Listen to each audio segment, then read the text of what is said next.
The day Evelyn Carter's life ended, it began with a man's laughter. She heard it before she saw him. Harold Greaves, standing inside her father's barn like he already owned it, running his thick fingers along the stall posts and chuckling to himself the way men do when they've already won and they know it. He turned when she came through the door, and he didn't even have the decency to look surprised. "Miss Carter." He pulled out a folded document and held it toward her the way you'd offer a bone to a dog. "Your father borrowed $1,100 from my lending company 18 months ago. Payment was due last Friday. Since no payment was made," he smiled, and it didn't reach his eyes, "the property reverts to Greaves lending by end of the month." Evelyn stared at the paper. Her father had been dead 11 days. "You couldn't wait 2 weeks, she said. Not a question, a verdict. Greaves shrugged, already turning back to assess the barn's dimensions. "Business doesn't wait for grief, Miss Carter. Neither does debt. If you've ever watched something your father built with his own hands be reduced to a number on a ledger, then you know exactly what Evelyn felt standing in that doorway.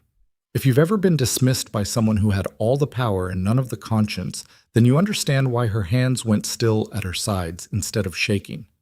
She was 28 years old. She had $43, a horse, and a dying ranch in the middle of a Montana winter that showed no sign of relenting, and she had 11 days to figure out what came next. Don't go anywhere, because what happens next is the kind of story that changes how you think about desperation, dignity, and what it really means to start over. If this story is speaking to you already, hit that like button and subscribe to the channel so you don't miss a single part. And drop a comment telling me what city or country you're watching from. I want to see how far this story travels. The Carter Ranch had never been much to look at, even in good years. Evelyn's father, Thomas Carter, had homesteaded that particular stretch of Montana grassland 22 years ago with a borrowed mule, a second-hand plow, and a stubbornness that his daughter had inherited in full. He'd built the house board by board, sunk the well himself, lost the first 2 seasons to drought, and the third to a cattle illness that wiped out half his herd. He'd rebuilt after each one. That was the kind of man he was. Not the kind who quit, and not the kind who talked much about it either. What he was also, Evelyn now understood, was the kind of man who carried his troubles alone until they crushed him. She found the loan paperwork 3 days after the funeral, folded into the back of his Bible, the one place she hadn't thought to look immediately, which maybe said something about what he'd hoped she'd find first. The agreement was dated 18 months ago, right around the time the north pasture fence collapsed during a spring storm and wiped out a section they'd spent 2 summers repairing. He'd borrowed the money to fix it. The interest rate was printed in small letters at the bottom of the page. She'd sat at the kitchen table for a long time after reading it. The house still smelled like him. Coffee and leather, and the particular kind of dust that accumulated in old Montana kitchens no matter how often you swept. She'd grown up in this house. She'd learned to read at that table, helped her mother peel potatoes at that counter, watched her father come through that door every evening with the same tired walk that she loved without ever saying so. And now Harold Greaves was going to take it, because her father had borrowed money to fix a fence in the spring, and the winter came harder than either of them expected. She went to see Greaves the next morning, which was perhaps not her smartest decision, but was definitely her most honest one. She laid out what she had. The $43 saved from the previous summer's egg sales and odd work, the promissory note she'd drafted herself offering monthly payments beginning in 60 days, and the straightforward argument that the ranch, operating at even modest capacity come spring thaw, could service the debt within 18 months. Greaves listened to all of it with his hands folded on his desk. He was a wide man, not fat exactly, but solid in the way that came from decades of never having to give ground. His office smelled like pipe tobacco and something else underneath it that Evelyn couldn't name but recognized as the scent of accumulated advantage. When she finished, he picked up her promissory note and set it back down without reading it. "Miss Carter," he said, "I'm going to make you a different kind of offer." She should have left then. She knew it even as she stayed. "You're a capable young woman, unmarried, as I understand it. The property and the debt together represent a certain kind of problem." He paused, and the pause had weight. "That a marriage arrangement could solve very cleanly." The room went quiet in the way rooms do when something ugly has been said out loud for the first time. "You're 53 years old," Evelyn said. "I am." He seemed unbothered by this fact. You have a wife." "I did. She passed this past September." He said it the same way he'd said the debt was due. A matter of record, nothing more. Evelyn stood up. She took her promissory note from his desk, folded it, and put it in her coat pocket. "I'll find another way," she said. "There isn't one." He didn't say it cruelly. He said it the way you'd explain weather. "You have until the 31st. She walked back to the ranch in the cold with her jaw set and her mind working through possibilities the way her father had taught her, methodically, without panic, even when panic was the appropriate response. She had 11 days and no good options, and the kind of anger that, if she let it run loose, would eat her alive. She did not let it run loose. She filed it away and kept moving. The first 3 days she spent trying legitimate channels. She rode to the bank in Harlow, the nearest town of any size, and made her case to the branch manager, a careful man named Aldrich, who listened politely and told her that the Carter land, assessed against its current debts and the condition of the cattle herd, did not represent adequate collateral for a new loan. She asked if there were exceptions. He told her there were procedures. She visited 2 neighboring ranches and asked the owners directly if they might consider buying a partial stake in the Carter land. A business arrangement, not charity. The Hendersons said they'd think about it and didn't come back to her. Old Petrie said outright that he didn't have the capital and he was sorry, and at least he looked like he meant it. She wrote 2 letters to cousins in Illinois she hadn't spoken to in 6 years. She didn't expect much, and she was not disappointed. By the 7th day, Evelyn had stopped sleeping more than a few hours at a time. She would lie in her father's house listening to the wind off the mountain and running the numbers again, as if they might add up differently in the dark. They never did. $43 in a dying herd and $1,100 owed to a man who'd already decided what he wanted from her. She started packing on the 8th day, not because she'd accepted it, but because she was practical enough to know that standing in an empty house when the sheriff arrived to enforce the eviction was worse than leaving on her own terms. She packed her mother's quilt and her own tools and the 3 books she'd owned since childhood. She tried not to think too hard about what she was doing. She was on her knees in the bedroom, pulling a box from under the bed, when she heard horses outside. Not 1 horse, 2. The second sound she noticed was that they stopped, which meant whoever it was intended to stay, at least briefly. She came out to the porch with her coat half on and her hair loose from its braid because she hadn't been expecting company, and the man standing in her yard was not anyone she recognized. He was tall, not dramatically so, but the kind of tall that came with proportional width, the build of a man who worked physically and had for a long time. He wore a heavy coat and trail-worn boots and a hat that had been through weather. He was somewhere in his mid-30s, she thought, though the cold and the beard made it harder to place. His face was not an easy face. It wasn't harsh exactly, but it had the particular quality of a face that had learned not to volunteer anything. He was holding the reins of both horses, which she noted because it meant he'd left someone else behind somewhere. "Miss Carter," he said. "That's right." She finished pulling her coat on. "You have the advantage." "Caleb Whitmore." He said it without inflection, the way men did when they expected the name to land with some weight. When it didn't, because she didn't know the name, he added, "I have a ranch in the Bitterroot, other side of the pass." She'd heard vaguely of settlements beyond the North Pass, the way you heard of things that existed but had no particular reason to know about in detail. Remote country, mountain country, the kind of land that kept its own council. "What brings you this far down in January, Mr. Whitmore?" she asked. He looked at her steadily. "Word travels," he said. "I heard about your father. I'm sorry for your loss." He said it simply, and she believed he meant it. "Thank you." She waited. He didn't waste time on preamble, which she would later understand was characteristic. "I heard you have a debt problem and a deadline. I have a different kind of problem. I thought it was possible our situations might be useful to each other." She crossed her arms. The wind was cutting and she was standing on a porch without gloves, but she didn't move toward the door because she didn't want him inside until she understood what he was. "I'm listening." "I have 3 daughters," he said, 8, 10, and 12. Their mother died 2 years ago. He paused there, just a beat, and she had the impression that even after 2 years the sentence cost him something. "I need someone to come to the ranch, to help raise them, to manage the household and work alongside the operation." She studied him. You're describing a housekeeper. I'm describing a wife, he said. A legal one. I'm not interested in arrangements that aren't formal. The word wife dropped into the cold air between them. Evelyn didn't flinch, but she went still in the way she'd gone still in Greaves's office. The stillness of someone absorbing information before deciding what to do with it. You came all this way in January to propose marriage to a woman you've never met, she said. I came because I was told you were practical and capable, and because you're running out of time. He said it without apology, but also without cruelty, which was a narrow line, and he walked it. I can pay your debt to Greaves, the full $1,100 before the month is out. In exchange, you'd come with me to the ranch and take on the role of wife and mother to my girls. There would be a legal contract.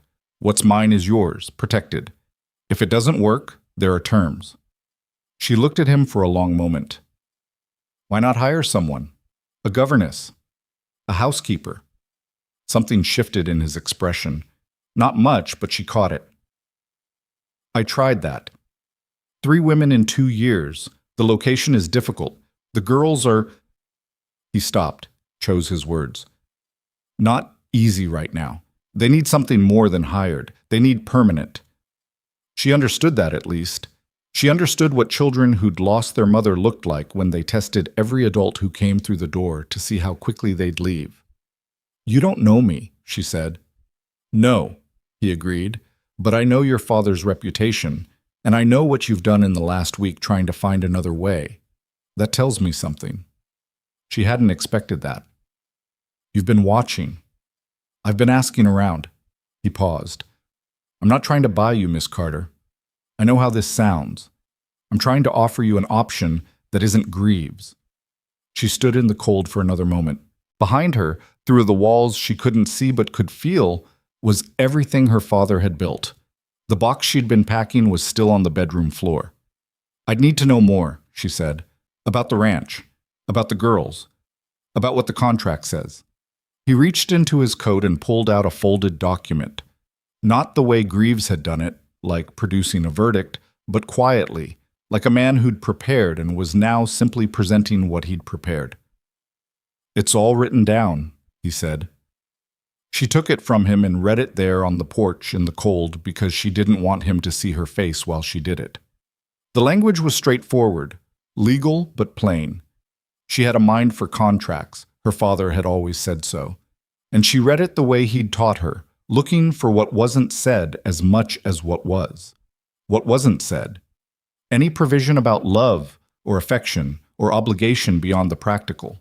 What was said, her debts cleared, a legal share in the ranch property, defined responsibilities on both sides, and a clause she read twice that said either party could dissolve the arrangement after 1 year if both agreed, with the property terms remaining intact.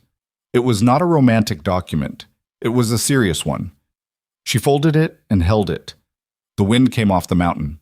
In the yard, Caleb Whitmore stood with his horses and waited without fidgeting, which told her something too. The girls, she said. Tell me about them.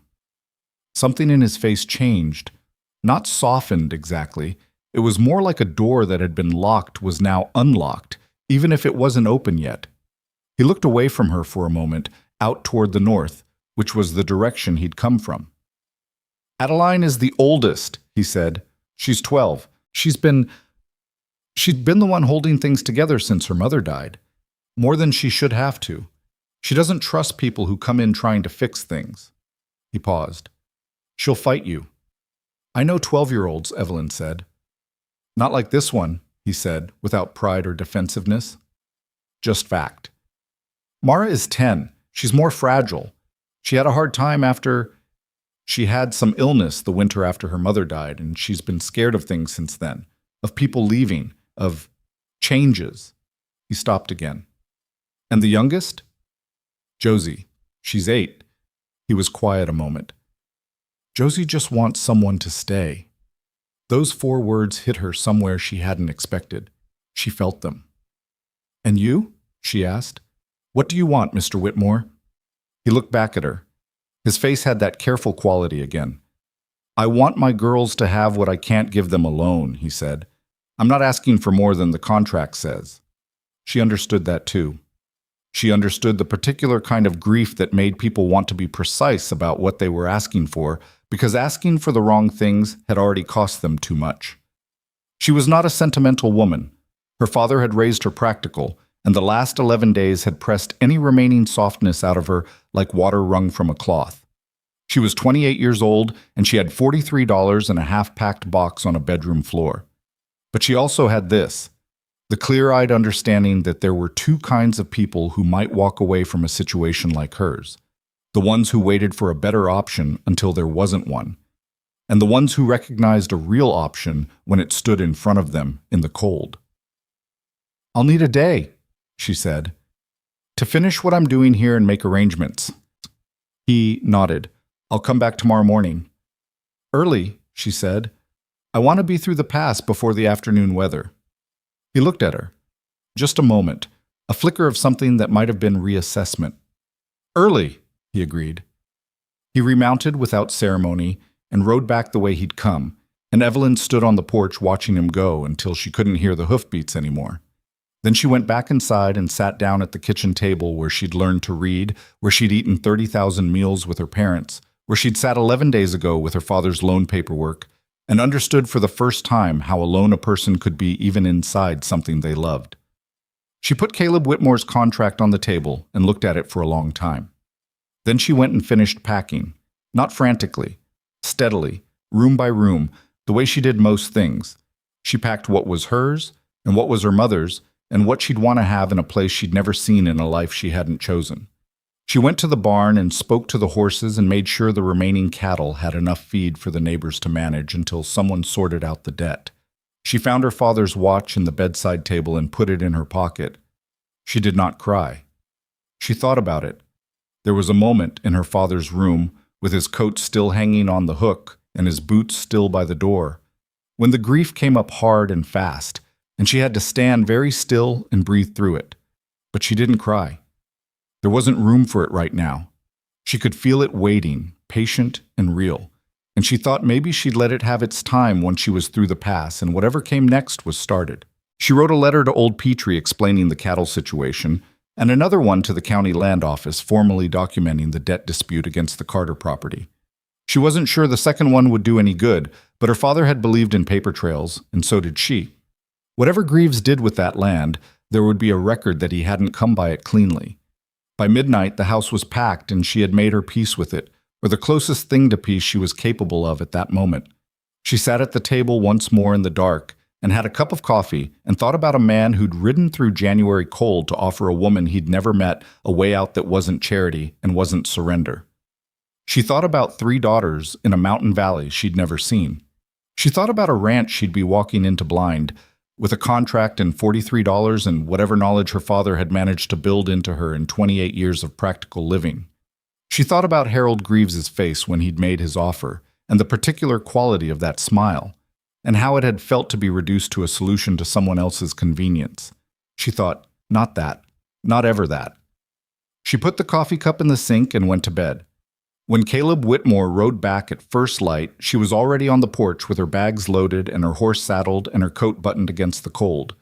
She saw something move across his face when he saw her ready. Something quiet, like a small recalibration. "Ready?" he asked. "I have one condition," she said, "before we leave." He waited. "I'll honor the contract," she said. "I'll do the work. I'll be there for those girls. But I need you to understand something." She looked at him steadily. "I'm not coming to replace their mother. I can't be that, and I won't pretend to be that. I'm coming as myself. Whoever that turns out to be for them." He held her gaze. "I know," he said. "That's what I'm hoping for." She nodded once, picked up her reins. "Then let's go." They rode north into the cold, through the gray morning, toward a pass she'd never crossed, and a valley she'd never seen, and a family that didn't know yet how much it needed what she carried. She didn't look back at the house. She'd said her goodbye in the dark the night before, in a kitchen that still smelled like her father, and that was enough. The road ahead was mountain and wind and whatever came after. She rode straight into it. The pass was worse than Evelyn had expected, and she had expected it to be bad. They rode for 3 hours before the trail climbed above the tree line, and when it did, the wind came at them sideways and steady, the kind of wind that didn't gust so much as press. A constant, humorless force that found every gap in a coat and settled in. Her horse, a 10-year-old mare named Ruth, who had strong opinions about most things, tucked her head and kept moving because Ruth was not the kind of horse who quit either, which Evelyn had always appreciated. Caleb rode ahead, not far, but far enough that she couldn't read his face. He knew the trail. That much was obvious from the way he moved through it. Not cautiously, but not carelessly either, with the particular economy of someone who had made this crossing enough times that his body did the navigation and his mind was elsewhere. He checked on her twice in those first hours, glancing back without stopping, and both times she held his gaze long enough to communicate that she was fine and did not need managing. He didn't check a third time. She noted that too. The snow on the upper trail was packed hard and old, layered over weeks, and in the places where the wind had carved it into ridges, it made a sound under the horse's hooves like breaking crockery. She thought about her father, who had told her once that the sound of old snow was one of the loneliest sounds he knew. She hadn't understood it then. She was beginning to understand it now. They dropped back below the tree line around midday, and the wind cut off like a door shutting, and the silence that replaced it was so complete it had a texture. She let out a breath she hadn't realized she'd been holding and heard Caleb do the same, just ahead of her. "Worst part's done," he said, without turning around. "I noticed," she said. He pulled up then and let her come alongside him, and for the first time since they'd left her father's yard, they were riding at the same pace, close enough to speak without raising their voices. The trail here was wider, not a road exactly, but a clear line through the pines that someone had maintained over years. His work, she assumed. "How much farther?" she asked. 2 hours? Maybe a little more. He glanced at the sky through the trees, reading something in it she couldn't quite interpret. "We'll have light." She rode beside him in silence for a while. The trees here were different from the ones around her father's ranch. Older, taller, the kind of pines that had been growing since before anyone in Montana was keeping records. The light came through them in long, thin columns, and the snow beneath them was undisturbed and very white. "Tell me about the ranch," she said, not making conversation, gathering information. He was quiet for a moment, and she had the impression he was deciding how much to say and in what order. "It's bigger than what you're imagining," he said finally. "I should probably say that first." She looked at him. "What does that mean?" "My father built the original homestead. I expanded it after he died. We run about 1,200 head of cattle across 3 grazing sections in the valley." He said it without pride, the way someone states the acreage of a field. Fact, not boast. "There's a main house, a bunkhouse for the ranch hands, a barn, and 4 outbuildings. The valley's about 6 miles end to end." Evelyn absorbed this. When Greaves' man had described Caleb Whitmore to her, because she had done her own asking around, which Caleb apparently hadn't accounted for, he'd said mountain rancher in a tone that suggested subsistence living in rough conditions. She had pictured something modest, isolated, yes, but modest. 1,200 head was not modest. "You came to my door in trail clothes and a working coat," she said. "That's what I wear," he said. "Most men in your position would have sent a lawyer." He looked straight ahead. "I've had enough of lawyers." She let that sit. There was something in the way he said it, not bitterness exactly, but the hardened residue of experience that she recognized as a conversation for another time. "The ranch hands," she said. "How many?" 7 full-time, 2 seasonal. Good men, mostly. They know the situation, that I was going to find someone. They won't give you trouble." A pause. "Adeline might." "You mentioned that." "I'm mentioning it again." He glanced at her sideways. "She's been running the household, such as it is. She gets up before the hands some mornings, and she manages the younger girls, and she keeps a ledger of the kitchen supplies. She's 12 years old." Evelyn didn't say anything, but something moved in her chest. "She's going to see you as a threat," he said. "Not because she wants to be doing all of that, but because she's been doing it, and she's afraid that if she stops, something worse will happen. Does that make sense?" "It makes complete sense," Evelyn said. "She's been holding the family together, and she doesn't trust that anyone else can do it without her." He was quiet a moment. "Yes. And if I just walk in and take over, She'll fight you every step, he said. She's done it with the other women who came. Not viciously, but consistently. I'm not going to take over, Evelyn said. He looked at her. I'm going to show up, she said. There's a difference.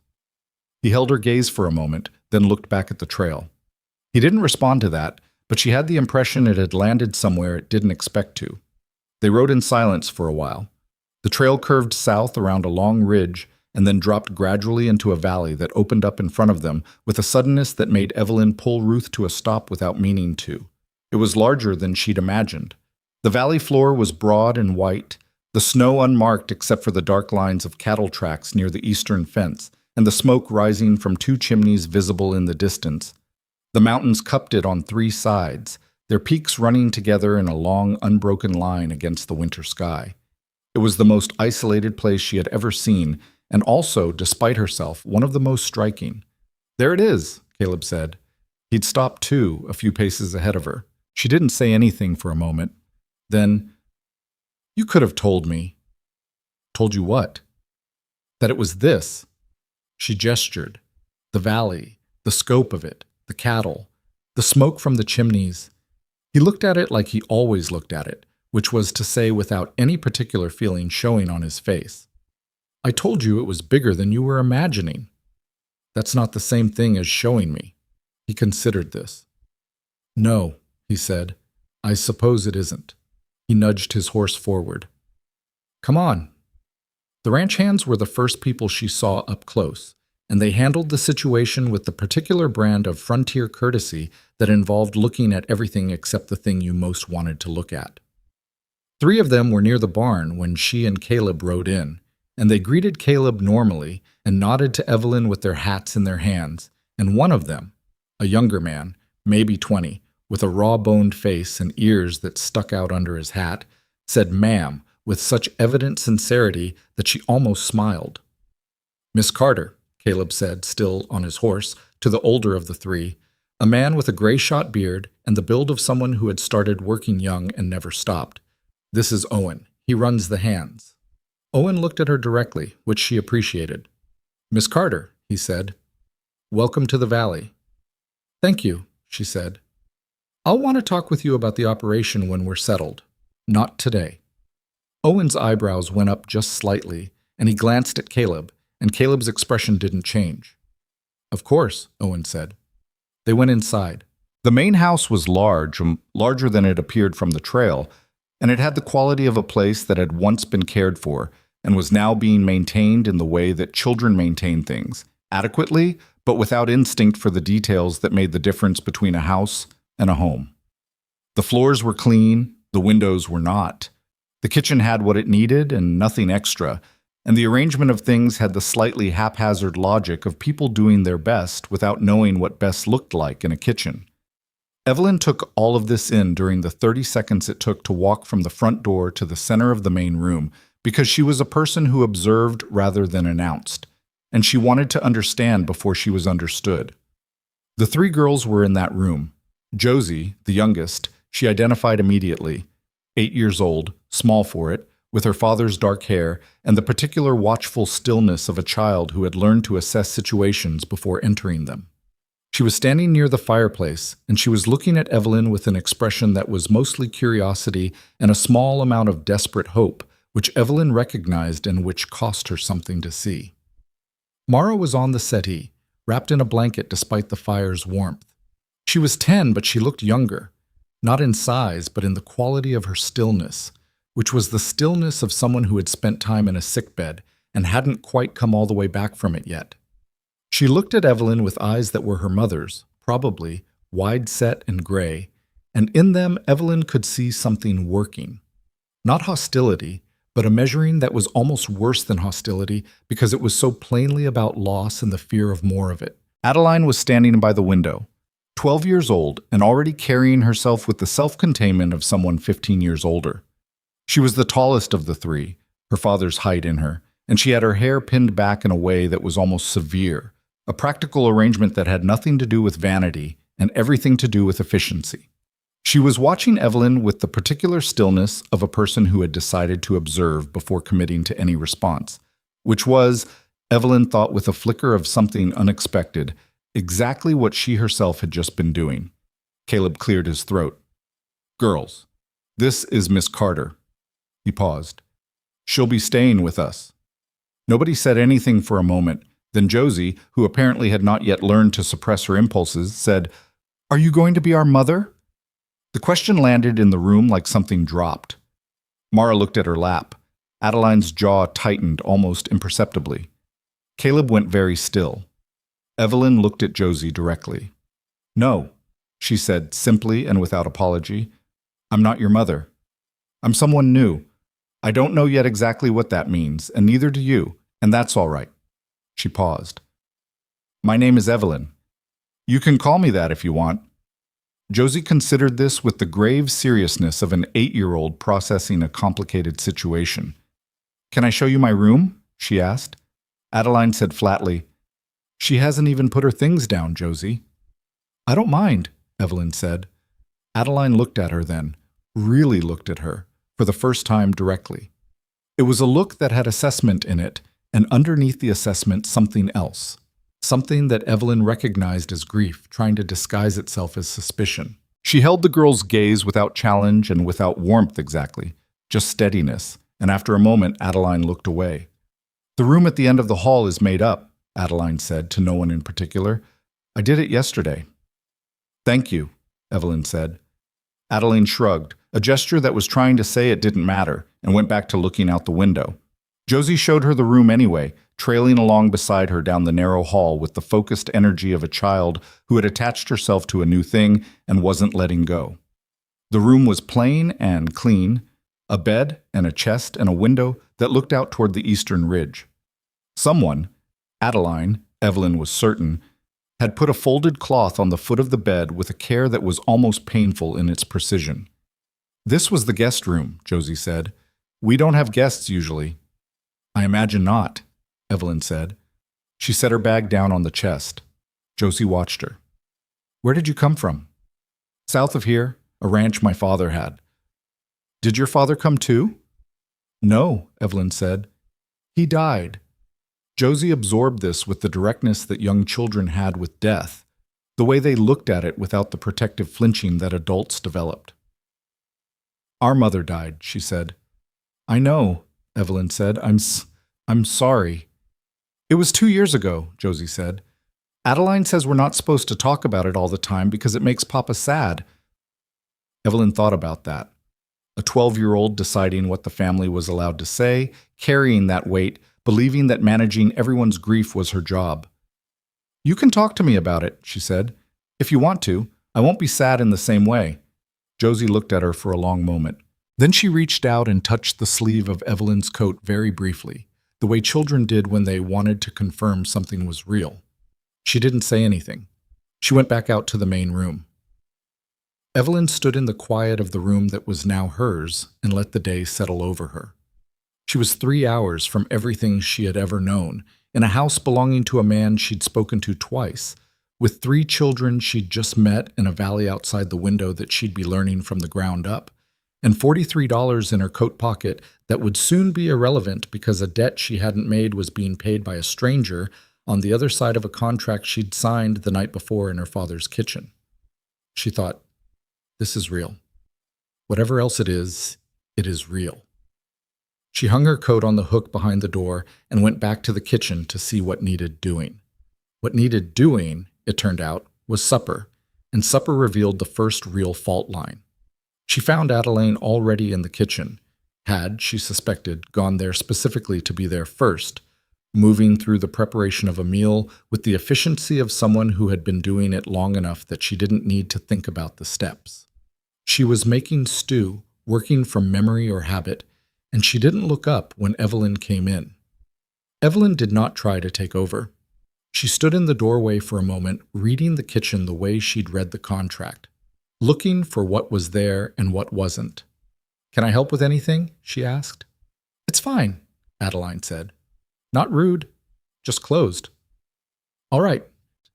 Evelyn went to the far end of the kitchen, found the bread situation. There was a partial loaf, 2 days old, and the supplies for a new one, and began making bread without asking. Not because she was making a statement, because there wasn't enough bread for 7 people's supper and someone needed to make more. Adeline watched this from the corner of her eye. She didn't say anything for several minutes. The kitchen had the sounds of a working kitchen, knife on board, pot on fire, the low breath of dough being worked, and underneath those sounds a careful silence that was full of things neither of them was saying yet. Then Adeline said, without looking up, "You know how to make bread." "My father taught me," Evelyn said. "He was a better cook than my mother was. Don't tell anyone." A pause. "My mother was a terrible cook," Adeline said, very quietly, like something escaping before she could stop it. Evelyn didn't respond immediately. She kept working the dough. "Was she?" "She burned everything." Another pause, longer. "Papa used to eat it anyway, and say it was good, and she knew he was lying and she'd laugh." She stopped. The telling of it had surprised her, Evelyn thought. She'd let something out that she hadn't meant to. Evelyn kept her eyes on the bread. "He sounds like a decent man to have at a table," she said. Adeline said nothing more. But when supper was done and they sat down, all 5 of them, the first time they'd sat down together as whatever this was, Adeline put the bread on the table herself and didn't say where it had come from, and Evelyn didn't either. Caleb said thank you to both of them without specifying what for, which she thought was probably deliberate. Mara ate most of her supper, which Owen, when he passed the window later and Caleb stepped out to talk with him briefly, apparently noted as unusual. Josie talked enough for 3 people about a horse she'd named and a bird she'd seen that she thought might be rare. Adeline ate quietly and kept the younger girls' cups filled without being asked. After supper, Caleb sat across the table from Evelyn while the girls cleared, and he did something she hadn't expected. He opened the ranch ledger and set it between them. "You said you wanted to understand the operation," he said. She looked at the ledger, then at him. "Tonight?" "You said you weren't here to be managed," he said. "I'm not going to manage you." She pulled the ledger toward her. They sat at that kitchen table for 2 hours while the fire burned down and the girls went to bed one by one. Josie first, with a brief pause at the kitchen door that might have been a wave. Mara second, silent and careful as a cat. Adeline last, who stopped and looked at the 2 of them sitting there with the ledger between them and said nothing and went to bed. Caleb explained the ranch in the same plain way he explained everything. The cattle operations, the seasonal patterns, the long-running dispute with a neighbor to the north about water access that hadn't been resolved and wasn't going to be soon, the financial situation which was sound but not flexible, the 2 hands who were reliable, and the one who was reliable only when watched. He answered her questions directly. He corrected her twice when she'd misread something in the ledger and did it without commentary. By the time they reached the end of the current season's accounts, the fire was low and the house was quiet. "You weren't exaggerating," she said, "about it being bigger than I imagined." "I don't exaggerate," he said. "Usually." She looked at him. "Usually?" He almost smiled. It didn't quite get there, but the architecture of it was there. "The girls?" he said. "I probably understated how complicated they are." "You said Adeline would fight me." "I said she'd fight you," he agreed. "I didn't say she was wrong to." That surprised her. The fairness of it, the willingness to see his own child clearly. "No," Evelyn said. "She's not wrong. She's protecting what she has. That's not a fault." He looked at her in the way he had. That steady, careful look that she was learning was his default. The look of a man who watched things before deciding what they meant. "The other women we had," he said, "they thought the answer was authority, making rules, establishing hierarchy. And Adeline dismantled them," Evelyn said. "One by one," he said, methodically. There was something in his voice, pride maybe, reluctant and complicated. "She's not a bad child. She's you," Evelyn said. He stopped. "She holds everything at a distance and waits to see who leaves," Evelyn said. "That's what you do." She learned it somewhere. The room was very quiet. The fire settled. "That's probably true," he said after a moment. He said it in a way that made it clear the acknowledgement cost something. She didn't push further. She closed the ledger and pushed it back toward him. "I'm going to sleep," she said. "I want to start early tomorrow. I'd like Owen to walk me through the sections." He nodded. "I'll tell him." She stood and picked up the lamp from the center of the table. At the door she stopped, not because she'd planned to, but because something made her. "The bread tonight," she said. "Was your wife's recipe too?" He looked up. "What?" "Adeline made the stew the same way for years, I'd guess, but the bread was different. I'm wondering if she was trying something." He was quiet for a moment. "Clara taught her to make biscuits, not bread." He paused. "She might have been." Evelyn nodded. "Good night, Mr. Whitmore." "Caleb," he said, "if you're going to be reading my ledgers." "Good night, Caleb," she said, and went down the hall to her room. She lay in the strange bed in the strange house and listened to the valley sounds. Wind off the peaks, cattle settling, the creak of the house in the cold, and thought about a 12-year-old girl who had burned her mother's stew recipe and tried bread instead, and hadn't said a word about it, and set it on the table like it was nothing. She thought, there is so much here that nobody is saying. She thought, that's where I start. She was asleep before she finished the thought, and she didn't dream. And when she woke, it was before light and the house was quiet, and she felt, for the first time in 11 days, something that was not exactly peace, but was adjacent to it. She got up. She put on her boots. She went to start the fire in the kitchen and found it already lit. And Adeline, 12 years old and exhausted looking, sitting at the table with a cup of something warm and a ranch ledger of her own, a smaller one, filled with a child's careful handwriting tracking supplies. They looked at each other in the half-dark kitchen. Neither of them said anything for a long moment. Then Evelyn went to the stove and poured herself a cup from the pot and sat down at the other end of the table and opened nothing and said nothing, just sat there in the early morning quiet alongside the girl who was holding this family together by sheer force of will and had been for 2 years. Adeline watched her. Evelyn drank her coffee. After a while, 5 minutes, maybe 10, it was that kind of morning, Adeline said very quietly, without looking up from her ledger, "We're low on salt, and the winter wheat flour is going to run out by February if we don't order more." "Write it down," Evelyn said. "I'll talk to Owen about the supply run." Adeline wrote it down. She didn't say thank you, and Evelyn didn't expect her to. Outside, the valley was still dark, the mountains invisible against the sky, the cattle quiet. Somewhere in the east, behind all that darkness and all that cold, the sun was making its slow way up. It wasn't here yet, but it was coming. The weeks that followed were not a transformation. They were something slower and less comfortable than that, a gradual, uneven negotiation between people who had all lost something and were still figuring out how much they were willing to risk again. Evelyn learned the valley the way her father had taught her to learn land, on foot when possible, by asking questions the rest of the time, and by keeping her mouth shut when she didn't know what she was looking at. Owen walked her through the 3 grazing sections on her 3rd day, and she asked questions that surprised him.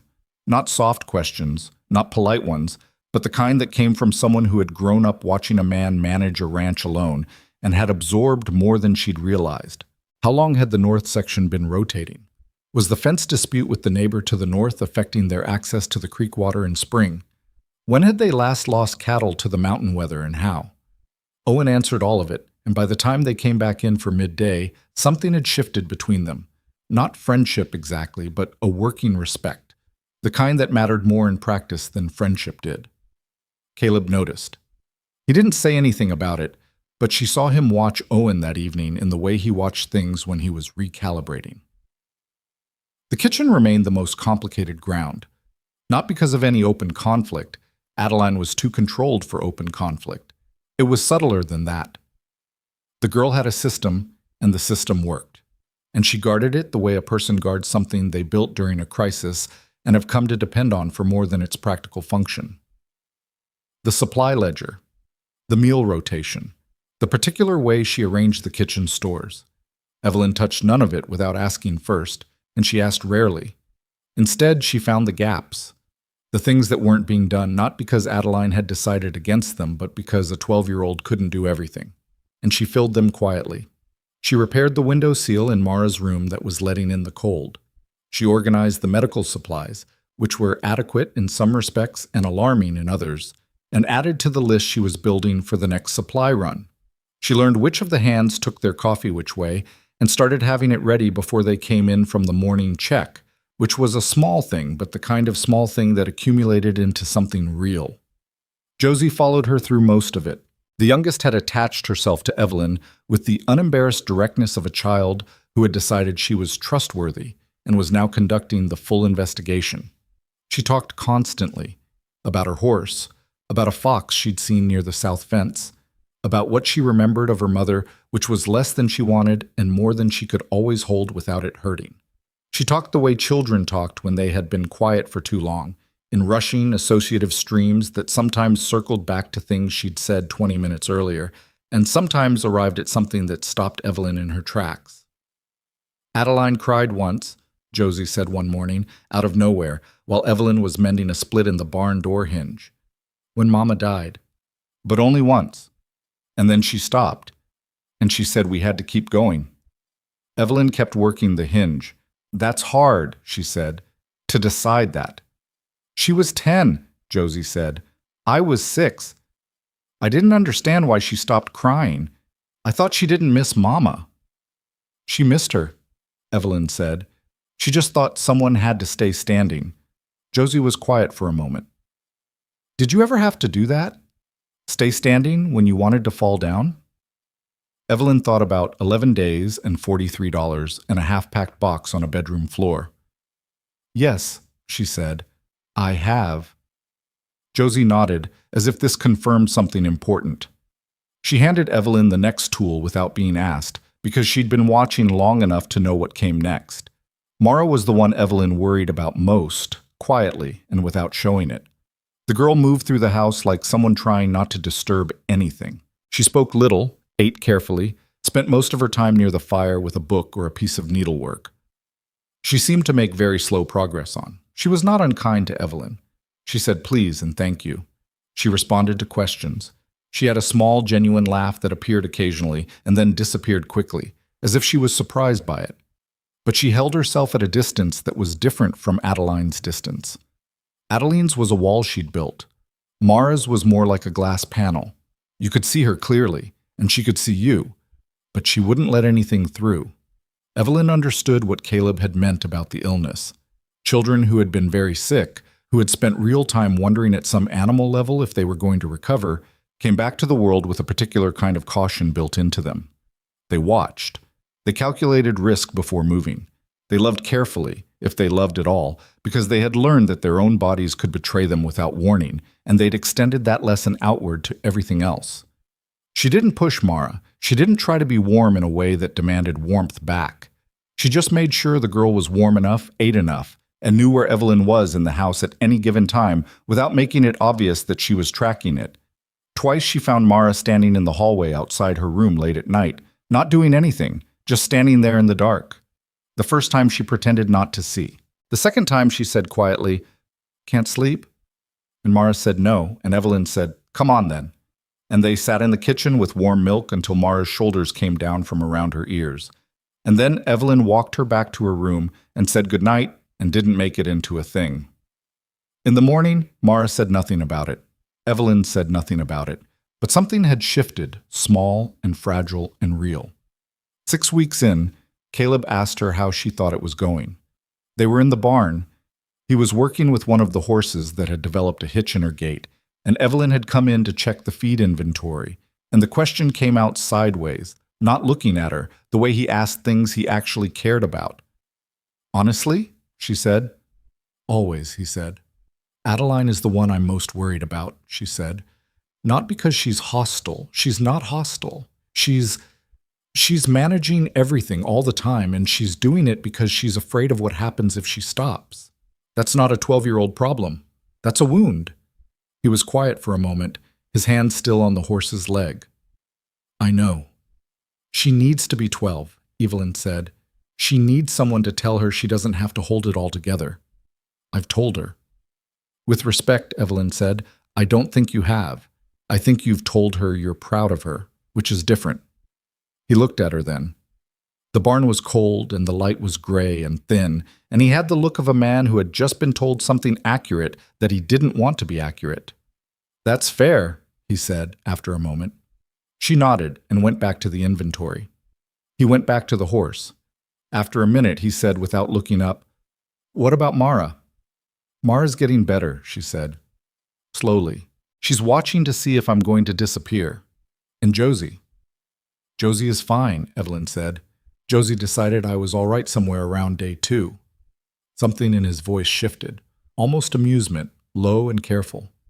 "She told me you fixed the hinge on the barn door the right way, which apparently the last 2 people she trusted got wrong." "High praise," Evelyn said. "It is, from Josie." She smiled at the inventory list, not at him, which was easier. "What about you?" she asked. "How do you think it's going?" He was quiet for long enough that she thought he might not answer. Then, "Better than I expected," he said, "and I expected more than most people would have given it." She didn't know exactly what to do with that, so she wrote down the feed numbers and left him to the horse. The cold deepened through February, the way Montana cold did. Not in bursts, but in a slow, relentless accumulation, as though the winter was making a considered argument. The mountains held the valley in it.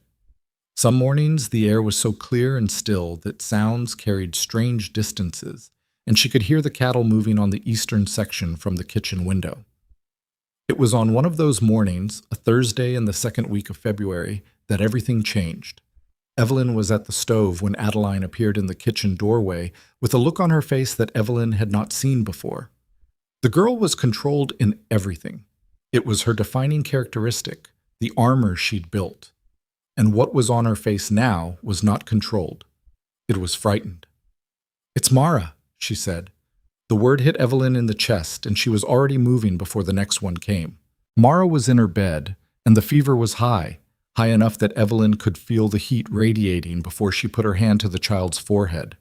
The girl was barely awake, her eyes opening and closing in the slow, effortful way that people moved when their body was redirecting all available resources to fighting something. Her breathing was fast and shallow. "How long?" Evelyn asked Adeline, who was in the doorway behind her. "She was warm last night, but I thought it was just cold. This morning she couldn't get up." Evelyn looked at Mara's color, flushed on the cheeks but wrong elsewhere, a grayish quality at the lips that she didn't like, and felt the girl's pulse at her wrist. Too fast. "Get your father," she said to Adeline. "Now!" Adeline went. Caleb came in less than a minute, still in his coat from outside, and read the situation in one look at Mara and one look at Evelyn's face. "How bad?" he said. "Bad enough," she said. "Is there a doctor?" "Nearest one is in Harlow. 3 hours in good conditions." He paused. "The pass has been icing overnight. Today it's worse," she said. She already knew that. She'd heard the wind change before dawn. He didn't say anything for a moment. His face was doing something complicated and private. She understood. This had happened before. Not this exactly, but something like it, and it had ended in a particular way. And he was standing in that doorway fighting the specific terror of a parent who had already lost one person in this house. "Caleb," she said. His name, straightforward, not sharp, enough to pull him back. "I need you to tell me what you have here. Medical supplies, herbs, anything. Tell me everything." He told her. She had more to work with than she'd feared and less than she'd hoped, which was about what she'd expected. There was willow bark, which her mother had used for fever. There was a medical kit with some basics that the last supply run had stocked. There was a bottle of something a ranch hand had recommended as a chest treatment that she held up and read and set back down because she was not using that on a child. She thought about her mother's hands, moving efficiently through the cupboard in their kitchen back home during the winter. Evelyn herself had been sick at 7 years old. She had not thought about that in years. She thought about it now very clearly, the particular way her mother had moved. Not frantically, not slowly, just deliberately, with the focused calm of someone who knew what they were doing and was doing it. She did not know exactly what she was doing, but she knew enough. And she knew the difference between not knowing and panicking about not knowing, and she had decided at some point in her life that she would always be the former and never the latter. She set the willow bark to steep and put cool cloths on Mara's forehead and neck and wrists, and she sent Josie, who was hovering in the hallway with a face like a held breath, to bring every extra blanket in the house, which was counterintuitive but was about creating warmth that could be managed rather than left to the fever to control. She elevated Mara's head with an extra pillow. She sat down beside the bed and kept her hand on the girl's wrist and watched her breathing. Caleb stayed in the doorway. She could feel him there without looking. "You should eat something," she said to him after a while. "And the girls shouldn't stand in that hallway. Put them somewhere warm." "They won't go far," he said. "I know, but sitting in the hallway is worse for them than doing something. Give them a task." He went. She heard him in the hall, low voice, and then the sound of feet moving toward the kitchen, and after a while the distant small sounds of the household trying to be useful. The fever peaked around midday. Mara was barely conscious, murmuring things that weren't words, and her skin was so hot it seemed impossible that a body could sustain it. Evelyn changed the cloths every few minutes and kept the willow bark tea coming, coaxing small amounts of it into Mara between the murmuring, and she talked to the girl the way her mother had talked to her once, not about important things, just a steady, low voice describing ordinary things, the sound of it a kind of anchor. She talked about the ranch, the things she'd noticed, the funny habit Owen's horse had of pretending to be lame when he wanted to avoid work, the way the light came through the valley at mid-afternoon, the color the snow turned near the eastern ridge just before dark. She talked about Ruth, her own horse, and how the mare had opinions about most things and expressed them clearly. She talked about her father, a little, the way he'd taught her to read a contract and to mend a fence and to stay present when everything in you wanted to run. She was not sure Mara heard any of it, but she kept talking. Caleb came back and sat in the chair he'd put in the corner, and he stayed there, quiet, not interfering, just present. She noticed that he was the kind of person who, when there was nothing useful to do, could sit completely still. Most people couldn't. Most people filled helpless waiting with movement, with words, with the fidgeting of people who couldn't tolerate their own uselessness. He just sat, his hands on his knees, watching his daughter, and the watching had in it all the things he didn't say. Around 3 in the afternoon, Adeline appeared in the doorway. "Can I sit with her?" she said. She was asking Evelyn, not Caleb. Evelyn. "Come in," Evelyn said. Adeline sat on the edge of the bed and took Mara's hand, and Mara, barely conscious, hovering somewhere between sleep and fever dream, made a small sound that was not quite a word, but was clearly recognition. Adeline's jaw tightened. She held the hand and didn't speak and didn't look at Evelyn, and Evelyn moved to the other side of the room and gave her that without making a performance of it. After a few minutes, Adeline said, still not looking up, "Is she going to be all right?" Evelyn looked at Mara's breathing, faster still, but not worsening. The color in her face had changed slightly, fractionally. It might have been the light, but Evelyn didn't think so. "I think so," she said. "I think the fever's not going higher." "You think," Adeline said. Not a challenge. A statement about uncertainty, acknowledging it. "I think," Evelyn said. "I'm not going to tell you I'm sure when I'm not." Adeline looked at her then, directly, with something Evelyn hadn't seen on her face before. "The other women," she said, slowly, like she was choosing each word. "When things went wrong, they either panicked or they lied about it, said everything was fine when it wasn't." "That doesn't help anyone," Evelyn said. "No," Adeline said. "It doesn't." They sat with that for a moment. "I'm sorry I made it hard for you," Adeline said. She said it to Mara's hand, not to Evelyn. "When you first came, you were protecting your family," Evelyn said.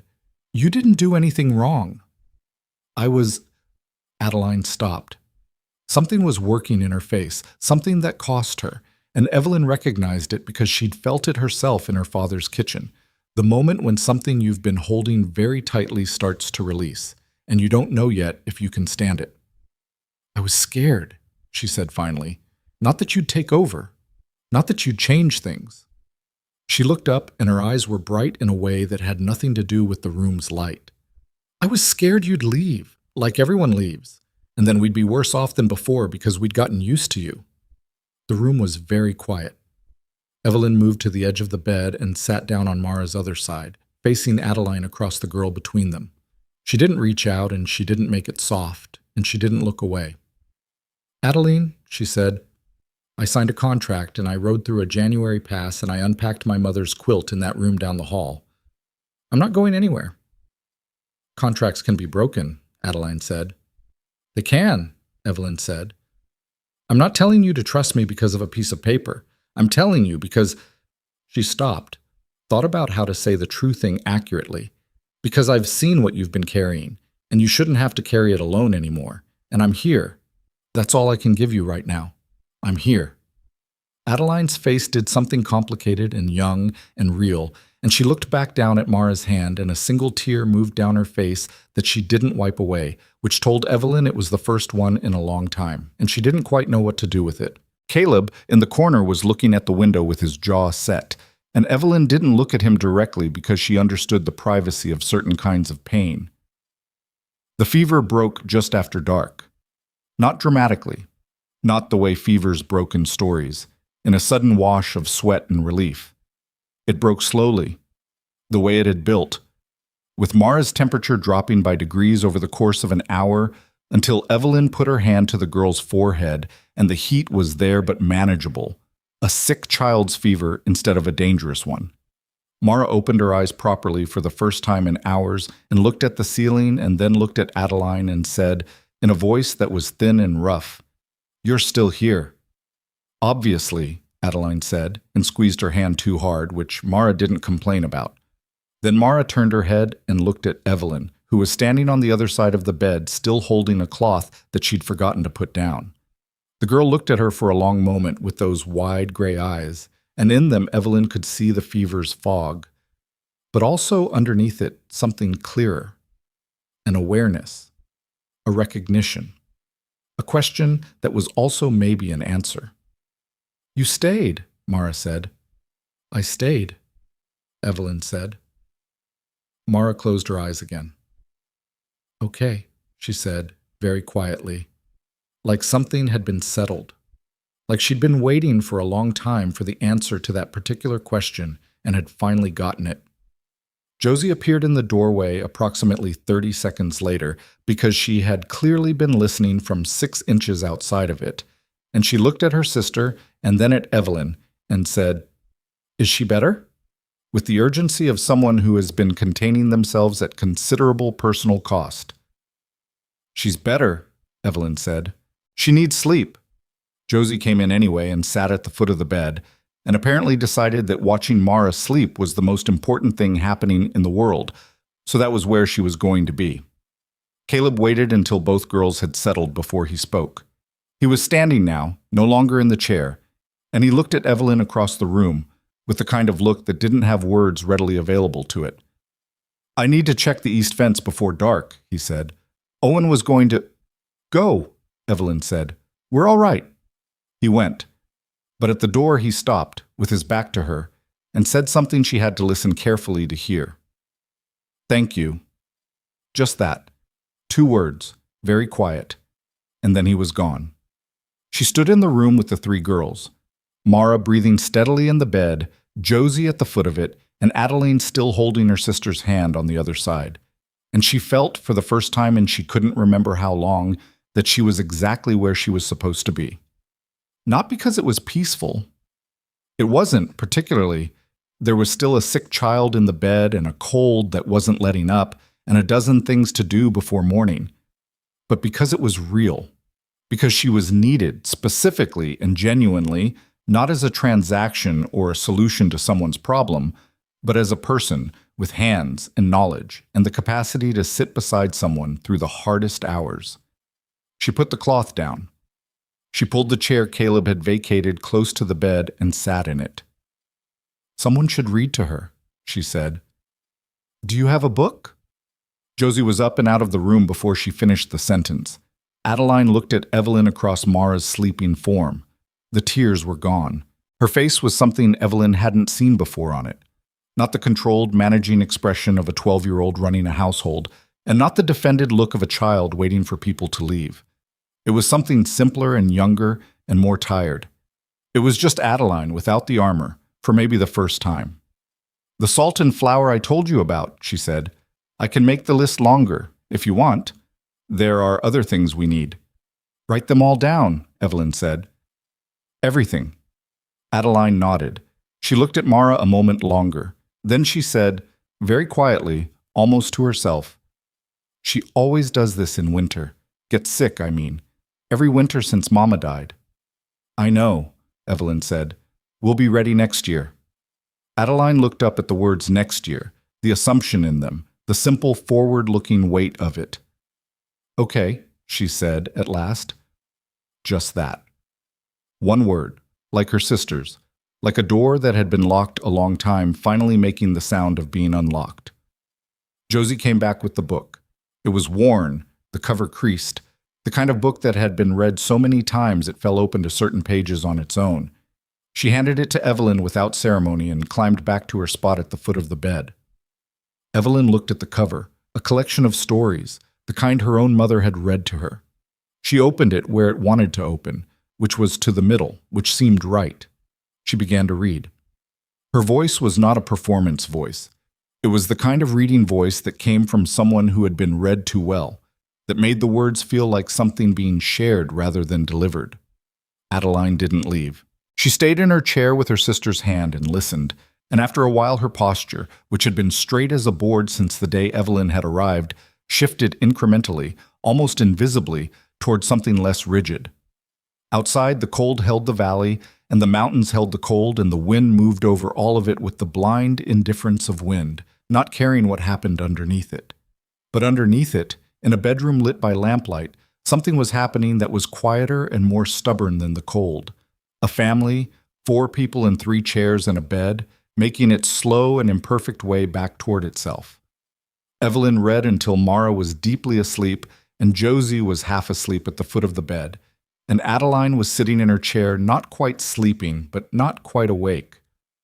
Her head drifted to one side, the perfect control of her face finally, at rest. She put the book down. She checked Mara's forehead one more time. Warm, manageable, a sick child's ordinary warmth. And she tucked the blanket more firmly, and she let the lamp burn low, and she stayed. She stayed because she had said she would, and because Adeline had heard her say it, and because a promise made to a frightened child in a sick room was the kind of promise that mattered more than most. Outside, she heard Caleb's boots on the porch, returning from the east fence, and then the door, and then silence, and then after a moment his step in the hall, stopping outside the bedroom. She did not look up. After a moment his step moved away. To the kitchen, she thought, to start the late fire, giving them the room, giving her the space. She sat in the chair beside the bed, and she listened to 3 children breathe, and she thought about all the things that had brought her here, the debt and the cold and the contract and the January pass. And she thought that her father, who had believed in practical decisions over sentimental ones, would have looked at this room and this night and said, well then, that was enough. That was more than enough. The lamp burned, the mountains held the valley. The night passed. Mara recovered slowly, the way she did everything, carefully, without rushing, as though she was testing each returned piece of herself before committing to it. By the 4th day after the fever broke, she was sitting up. By the 6th, she was at the kitchen table for meals. By the 10th, she was following Josie to the barn in the mornings, wrapped in so many layers she moved like a bundle of laundry, and Josie held her hand on the icy patches without being asked and without making a production of it, which was the most natural thing Evelyn had seen since she'd arrived. The household had changed, not in ways you could point to easily, not in ways that announced themselves. It was more like the way a room changed when someone opened a window in spring. The same room, the same furniture, but the air different, the light sitting differently on things. Adeline still ran her supply ledger. She still got up before the others, and she still tracked the kitchen stores with the focus of someone who had learned that vigilance was the price of stability. But she had stopped doing it in silence. She started bringing the ledger to the kitchen table in the evenings and working on it there, near wherever Evelyn happened to be, close enough that questions could pass between them without ceremony. She didn't ask for help. She offered information. It amounted to the same thing, and both of them understood that, and neither of them said so. One evening in late February, Adeline looked up from the ledger and said, "We're going to need to think about the south pasture rotation before the thaw. If we move the herd too early, we'll compact the ground while it's soft. Evelyn looked at her. How do you know about pasture rotation? Adeline looked back at the ledger. I read Papa's management books. All of them. When? After Mama died. I needed to understand how the ranch worked in case something happened to him. She said it plainly, without drama, which made it more devastating than drama would have. A 10-year-old reading cattle management texts because she was quietly preparing to run a ranch alone if she had to. Evelyn looked at her for a moment. You're right about the south pasture, she said. Tell me what you think the timing should be. Adeline told her. She was right about that too. Caleb, when Evelyn relayed the conversation to him the next morning, was quiet for a long time. He was at the kitchen table with his coffee. The early morning kind of quiet that had become, over the weeks, one of the times they talked most naturally. Before the house was fully awake, before the day had its demands sorted. She never told me she'd read those books, he said. She wouldn't have, Evelyn said. She didn't want you to know she was preparing for something going wrong. He looked at his coffee. Because knowing would mean I'd have to think about it too. Yes. He was quiet again. The fire was going and the light was early gray, and outside the valley was in the particular deep cold of a February morning that was considering becoming March. He started, then stopped, then started again. I've been present, physically. I've been here every day, but I think I've been somewhere else most of the time. You've been grieving, Evelyn said. Not as an excuse, as a fact. For 2 years, he said. At some point that stops being grief and starts being a choice. She didn't say anything to that. He wasn't asking for a response. He was working something out that he'd needed to work out, and was doing it in the only way that seemed to come naturally to him. Slowly, in plain language, with someone who wasn't going to make it into more than it was. She used to run the kitchen, he said. Clara, she would have known exactly what Adeline was doing, and she would have talked to her about it directly. He paused. I don't know how to do that. I know how to run cattle, and I know how to fix fence, and I know how to read weather. I don't know how to do what you do. You're doing it right now, Evelyn said, saying the true thing instead of the easier one. He looked at her. You're better at this than I expected, he said. You came to my door in January and offered a desperate woman a contract, she said. What did you expect? Something useful, he said. Not this.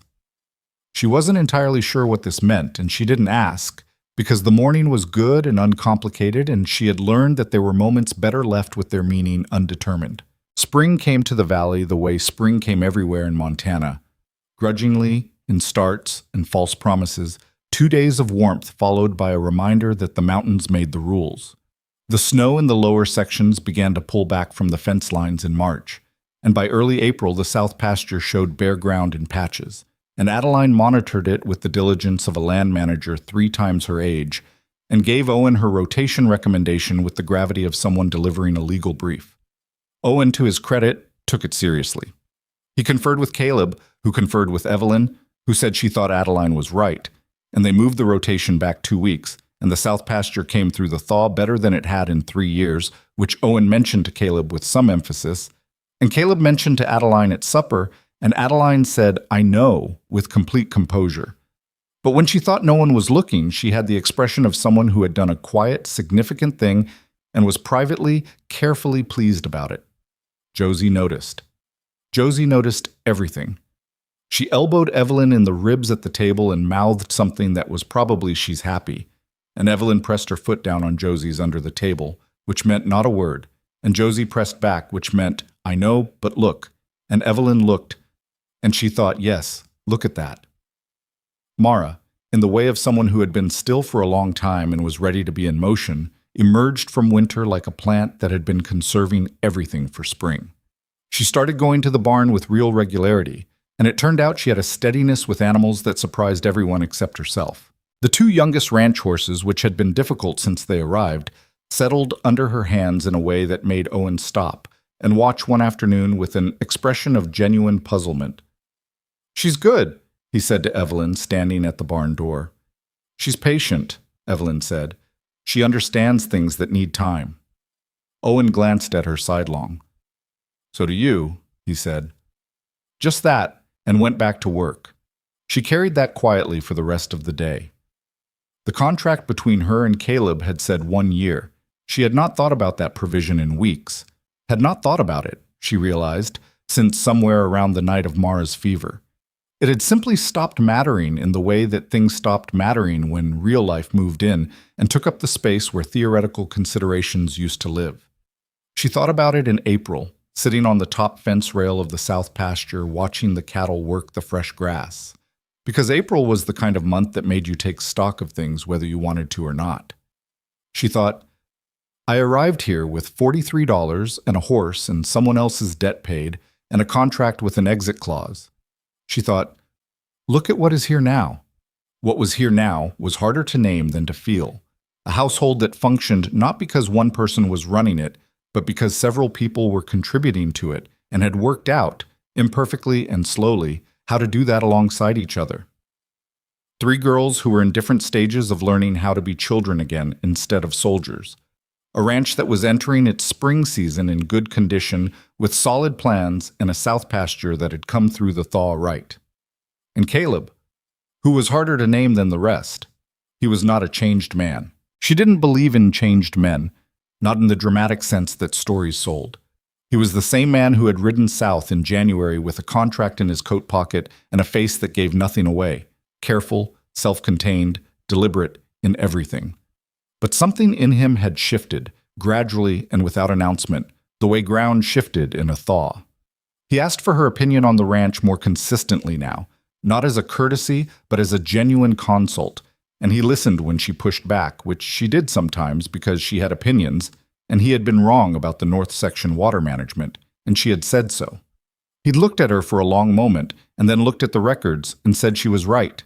He had started eating supper with the girls without excusing himself early. Small thing. It had been the first change she'd noticed weeks ago, and she had noted it and said nothing and watched it hold. He had started, carefully, in the way he did everything, finding reasons to be where she was. In the kitchen in the morning, at the fence line when she was doing her weekly check, in the barn at the end of the day, ostensibly checking things, though Owen kept the barn in order and there was rarely anything to check. He didn't make conversation for its own sake. He wasn't built for that. He showed up and did the parallel work and occasionally said something real, and she had come to understand that for him this was significant and was not going to look like anything else. She did not let herself think about it too directly. She was not afraid of it exactly, but she was careful with it, the way you were careful with something you could see had weight and weren't sure yet you knew how to carry. Then Victor Whitmore arrived in the 3rd week of April, and the spring that had been quietly building was interrupted. She was in the kitchen with Adeline when they heard the horses. More than one, and the particular rhythm of horses ridden by people who expected to be received, not people who expected to work. She and Adeline looked at each other. Adeline's expression shifted in the specific way it shifted when she was preparing herself. You know who that is, Evelyn said. Victor, Adeline said. The name landed without effect. Papa's brother. Evelyn went to the window. 2 horses, and a third that was clearly a hired man's. The man dismounting from the lead horse was built like Caleb. Same height, similar frame. But where Caleb wore his body like a tool, something practical and used, Victor wore his like a statement. He was well dressed for the frontier, which meant he'd made an effort, which meant he'd planned this. What's he like? Evelyn said. Adeline was quiet for a moment. He came twice after Mama died. Both times he told Papa the ranch was too much to manage alone, and he should consider bringing in a business partner. She paused. He meant himself. And Caleb said no. Caleb said no very clearly, Adeline said, in a way that made Evelyn think the conversation had not been gentle. Caleb had gone to meet them. She could see him in the yard, his posture doing what it did when he was prepared for something unpleasant. Very still, very upright. The particular stillness of a man who was not going to give ground and was communicating this before a word was said. She stayed in the kitchen because it was not her place to go out, not yet, and because she wanted to hear the shape of the conversation before she stepped into it. Victor came inside with Caleb 10 minutes later, and Evelyn understood several things about him in the first 30 seconds. He He was charming in the practiced way of men who had learned that charm was a tool, and his charm was specifically calibrated to rooms. He walked into the kitchen and immediately assessed it and adjusted his expression to something appreciative, something that said, "I am a man who sees what you've done here," which was designed to make the person who'd done the work feel seen and therefore favorable. He looked at Evelyn with that expression. "You must be Miss Carter," he said. "I've heard a great deal." "I haven't heard much," she said. "About you?" A flicker, quick, controlled, and then the smile stayed. "My brother is a private man." "He is," she agreed. Caleb said, "Evelyn, this is Victor, my brother. He'll be staying a day or two." Victor's eyes moved around the kitchen, taking inventory the way she had on her first day, but differently, not to understand what was needed, but to assess value. He looked at the organized stores, the working space, the evidence of a functioning household, and she could see him filing it away. "I'll get the spare room made up," she said to Caleb. Not to Victor. Victor stayed 2 days, and the 2 days had a shape to them that she recognized by the end of the first afternoon. He was pleasant at meals. He was attentive to the girls in the surface way of someone who understood that children could be useful as an indication of character. He spoke well of Caleb and Caleb's presence, and asked questions about the ranch that sounded like interest, but were constructed like appraisal. How many head currently? What were the grazing section conditions coming out of winter? Had they had any trouble with the northern neighbor's water dispute? On the evening of the first day, she came into the main room to find Victor in conversation with Caleb over the ranch ledger, which Caleb had apparently brought out, or which Victor had suggested bringing out, she wasn't sure. She stood in the doorway and looked at the ledger on the table, and something in her went quiet and attentive in the way it had gone quiet and attentive in Harold Greaves's office. She went back to the kitchen and stood there for a moment, and then she went to find Adeline. The girl was in her room, not the ledger, doing something with a piece of needlework she rarely actually made progress on. She looked up when Evelyn appeared. "What does he want?" Evelyn said. Not preamble, not softening. Adeline set down the needlework. "Same thing he always wanted," she said. "The ranch, or part of it. He'll dress it up differently. He always does." She paused. "He brought lawyers last time, too." Evelyn looked at her. "What lawyers?" "2 men in town. He didn't bring them here, but they were with him. Papa found out afterward."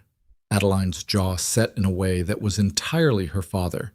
He was trying to find out if Papa had made any decisions about the ranch that could be challenged. Legally. What kind of decisions? Borrowing. Management decisions that hadn't gone well. Whether Papa could be argued to have been, she stopped, chose the word carefully, impaired in some way, after Mama died. Whether grief counted as something a lawyer could use. Evelyn absorbed this. She sat down on the edge of the chair beside the bed. "He didn't succeed." "Papa has Owen," Adeline said. "Owen keeps records of everything, every decision, every outcome, every expenditure with a reason attached. Papa started it after Victor came the second time." She paused. "But he doesn't know about you yet, about why you came." "He knows I'm here." "He doesn't know about the contract," Adeline said, "or the money, or that Papa paid your father's debt." She met Evelyn's eyes. "If he finds out, he'll try to use it. He'll say Papa was vulnerable, and you took advantage." The thing Evelyn felt in that moment was not fear. It was a colder, cleaner thing. The particular clarity that came when she understood exactly what she was facing and could see the shape of it. "Does your father have copies of everything?" she said. "The contract, the payment records for Greaves, the ranch records from the last 2 years?" "Owen has copies," Adeline said. "In the bunkhouse. Papa keeps originals in the strong box." "Good," Evelyn said. She stood. "Don't say anything to Victor about any of it." Adeline looked at her steadily. "I never have," she said. The second evening, Victor made his move. He did it at supper, which she thought was either confident or miscalculated. He'd chosen the moment when the whole family was present, when the setting was domestic and warm, when it was difficult to respond with the kind of directness a private conversation allowed. She thought probably he'd calculated it, and probably he was used to calculations like this working. He began with compliments: the meal, the household, the evident improvement in the ranch's domestic management, which he attributed broadly to everyone present. Then he said, with the ease of someone segueing naturally, "I've been thinking, Caleb, about the water dispute with Morrison. That's been going on 3 years now, and it's starting to affect your spring access, isn't it?" Caleb said, "We're managing it." "You are," Victor said. "Of course. But there's a legal avenue there that a properly structured partnership could pursue more aggressively. The kind of legal leverage that individual ownership makes expensive to maintain." He paused, letting that sit. "I've spoken to some investment parties in Helena who are interested in quality cattle operations. Properly capitalized, the Morrison dispute resolves, the north section expands." "No," Caleb said. Single word, no adjustment in tone. Victor absorbed it. He looked at Evelyn. "Miss Carter," he said pleasantly, "you've come to this operation with fresh eyes. I imagine you can see the potential in what Caleb has built here. The question is whether it reaches that potential with the current structure." She looked back at him. She kept her expression entirely neutral. "I think the current structure is working well," she said. "You've been here, what, 3 months? 4?" He said it without sharpness, just precision. "You've accomplished something in that time, clearly, but you're new to this particular operation. The history here, the long-term picture—" "I'm familiar with the ledgers," she said, "the last 4 years in detail, and the legal correspondence regarding the Morrison water access, which I'd note has a stronger standing under territorial water rights law than your investment partners may have represented to you." A brief silence. Victor smiled. "You've done your reading." "I have," she said. Caleb was looking at her with the careful, steady look. She held Victor's gaze. "This is a family conversation," Caleb said to Victor. "We'll leave the investment parties in Helena to their own operations." Victor spent another half hour after supper making pleasantries, and then he went to his room, and Caleb found Evelyn in the kitchen after the girls were in bed. He came in and he stood for a moment, and he looked at her with something she couldn't completely read. "The water rights law," he said. "I looked it up 2 months ago when Owen mentioned the dispute," she said. "I've been corresponding with a land attorney in Harlow. Confidential, on my own time. Morrison's claim is weaker than he's been representing. There's a survey record from 1871 that directly contradicts his current position." She paused. "I was going to tell you when I had the full picture." He stood there. "You've been quietly building a legal case against our neighbor." "I've been quietly gathering information that protects this ranch," she said, "which is what the contract says I'm here to do." He looked at her for a long moment. "The contract," he said. "Is that what you think this is?" She met his eyes. "I think it's what we started with," she said carefully. "I think it's become something else. I haven't wanted to say that out loud before you did." The kitchen was quiet. The fire was low. Outside, the April night was cold, but less cold than it had been, the first real suggestion of a season that was willing to change. "When Victor leaves," Caleb said, "I'd like to talk about the contract." "All right," she said. "Not to invoke the exit clause," he said. Very direct, the way he was always direct when he'd decided to say a thing. She held his gaze. "I know," she said. Victor left the next morning. He made his goodbyes well. He was too practiced to make them badly. And he shook Caleb's hand and nodded to Evelyn with a look that reassessed something and said, pleasantly, that he hoped to see them in the summer, and rode out with his hired man without another word about Helena or investment partners. Adeline watched from the porch, arms folded, until the horses were gone. Then she went back inside without comment. But he had barely reached the tree line before the rider he'd left in Harlow 2 days prior was already delivering papers to the county office, and the papers arrived on Caleb's desk by the end of the week.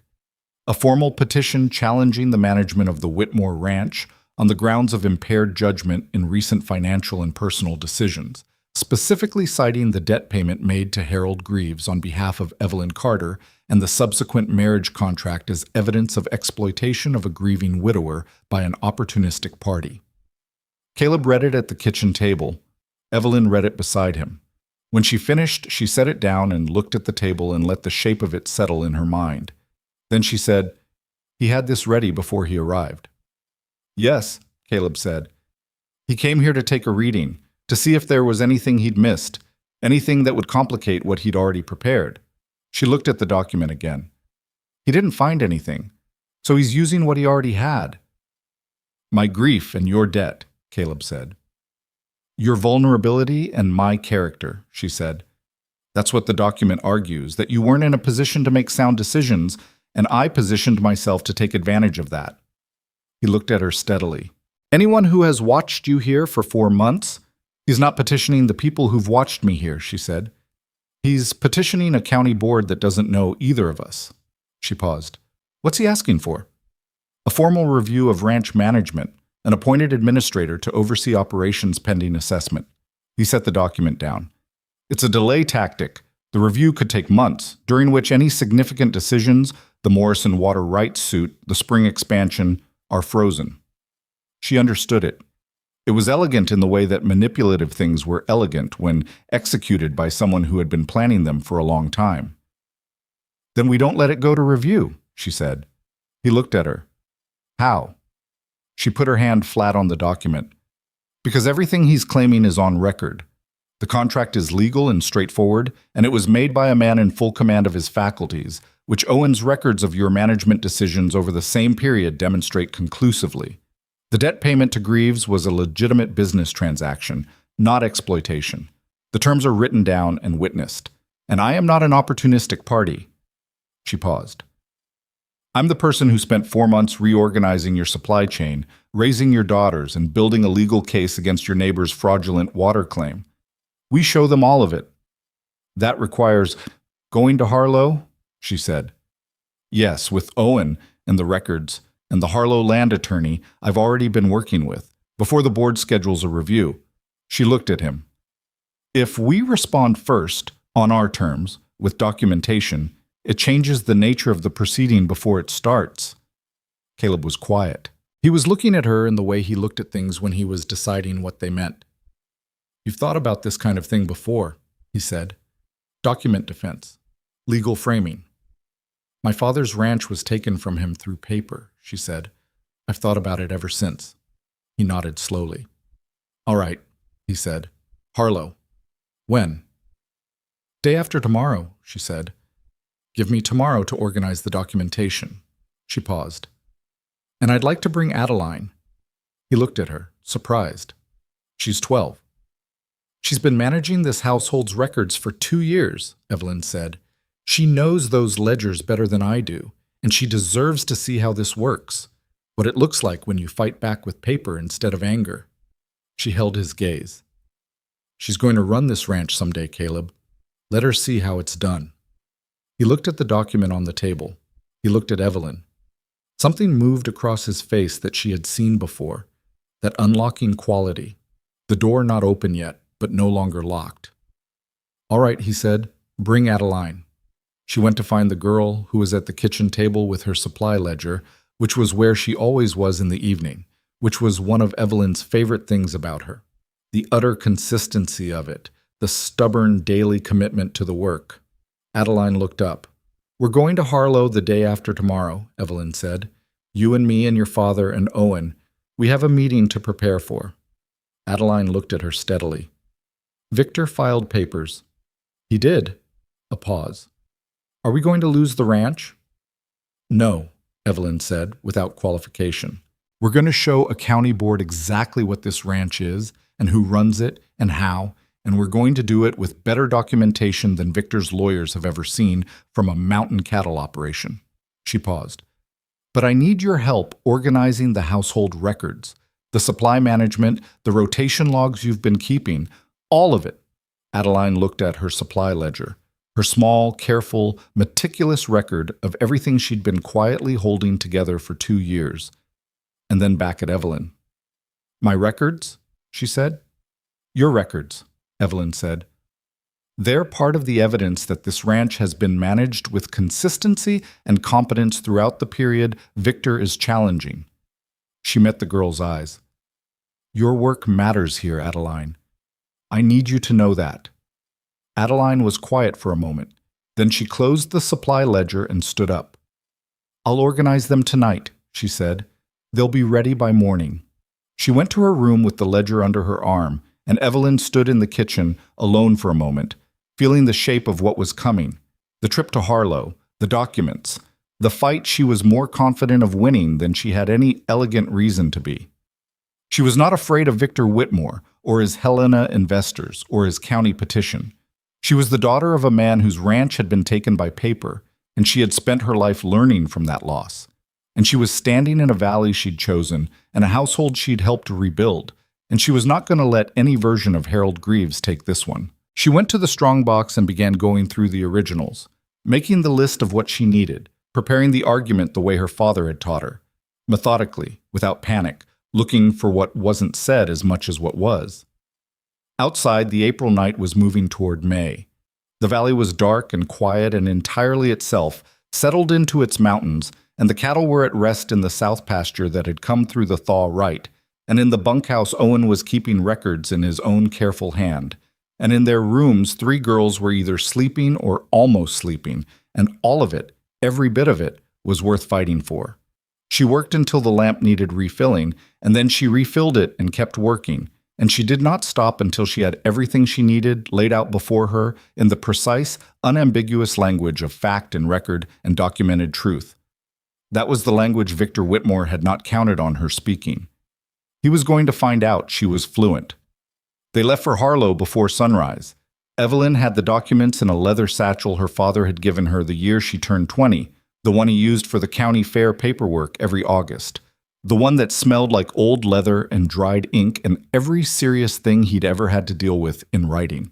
She'd packed it the night before with the precision of someone who understood that what she was carrying wasn't paper, it was argument, and argument needed to be organized to land. Owen rode with them. He'd been quiet when Caleb told him what Victor had filed, the particular quiet of a man who had been waiting for something like this, and was neither surprised nor pleased to have been right. He'd gone to the bunkhouse and come back 20 minutes later with his own records. 4 years of daily management logs in his cramped, consistent handwriting, every decision and outcome and weather event and cattle loss documented with the thoroughness of someone who had learned, somewhere, that paper was the only thing that lasted. Adeline rode between Evelyn and her father. She had her supply ledger and a canvas bag over her shoulder, and she sat her horse with the upright self-containment that was characteristic of her, but there was something different in it this morning. Not tension exactly, but the focused quality of someone who understood the weight of where they were going and had decided to be equal to it. Mara and Josie had been left in the care of the eldest ranch hand, a weathered man named Cutter, who had 3 grandchildren somewhere in Oregon and handled the girls with the comfortable ease of someone who had practice. Josie had made Evelyn promise twice to come back before dark. Mara had said nothing but had stood at the porch rail watching them ride out with the look she'd had on her face since the fever, the look of someone who had learned the difference between people who stayed and people who didn't, and was still every time watching to confirm which kind this was. Evelyn had looked back once. Mara was still there. She raised her hand and Mara raised hers, and that was enough. The ride to Harlow took 3 hours on good spring roads. The snow pulled back to the high elevations now, the lower country showing the raw, tentative green of early May. Nobody talked much.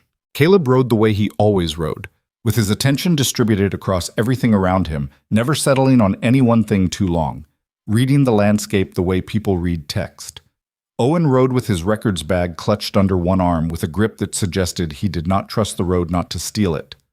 Adeline rode in thought, which Evelyn had come to recognize as her natural state, the continuous, quiet processing of someone who was always already 3 steps ahead of the conversation. It was Adeline who spoke first, coming down through the last stretch of timber before the valley opened to the Harlow road. "Will they listen?" she asked. Not anxiously, just gathering information. "The board?" Evelyn said. "Some of them. The ones who aren't already in Victor's pocket will be looking for a reason to dismiss the petition. We're going to give them several." "And the ones in his pocket?" "They'll look for reasons to proceed," Evelyn said. "But reasons need to hold up against the record. That's why we brought the record." Adeline was quiet for a moment. "Victor's lawyers will argue that the contract you and Papa signed proves his point, that he was not himself. Victor's lawyers will argue that a transaction between 2 adults is evidence of exploitation," Evelyn said. "We'll let them make that argument, and then we'll show the board what the ranch looked like before I arrived, and what it looks like now, and we'll let the board decide which interpretation is more credible. Caleb, writing slightly ahead, said without turning, "The attorney in Harlow, Marsh. What's your read on him?" "Careful," Evelyn said. "He doesn't overpromise. He told me the water rights case had a strong basis, and he said it plainly without flourish, which I appreciated. He's been practicing in this territory for 18 years. She paused. "He's the kind of man who wins by being more prepared than the other side, not by being louder." "Good," Caleb said. "I don't need loud. I need right." Thomas Marsh's office was on the second floor of a building on Harlow's main street that looked like it had started as a dry goods store and been divided up over the years into several useful purposes. The man himself was smaller than Evelyn had pictured from his correspondence, compact, 60-ish, with the unhurried manner of someone who had stopped being impressed by urgency somewhere around his 40th year. He shook Caleb's hand, nodded to Owen, and when he looked at Adeline, he said, "You must be the one who keeps the supply records," with enough specificity that Adeline blinked. "Miss Carter mentioned them," he said, answering the unasked question. "Sit down, all of you. We have an hour before the board convenes, and I want to walk through the sequence." He walked through the sequence. He was good at it, methodical and plain-spoken, laying out the structure of what Victor's petition claimed and what they could rebut directly, what was vulnerable and what wasn't.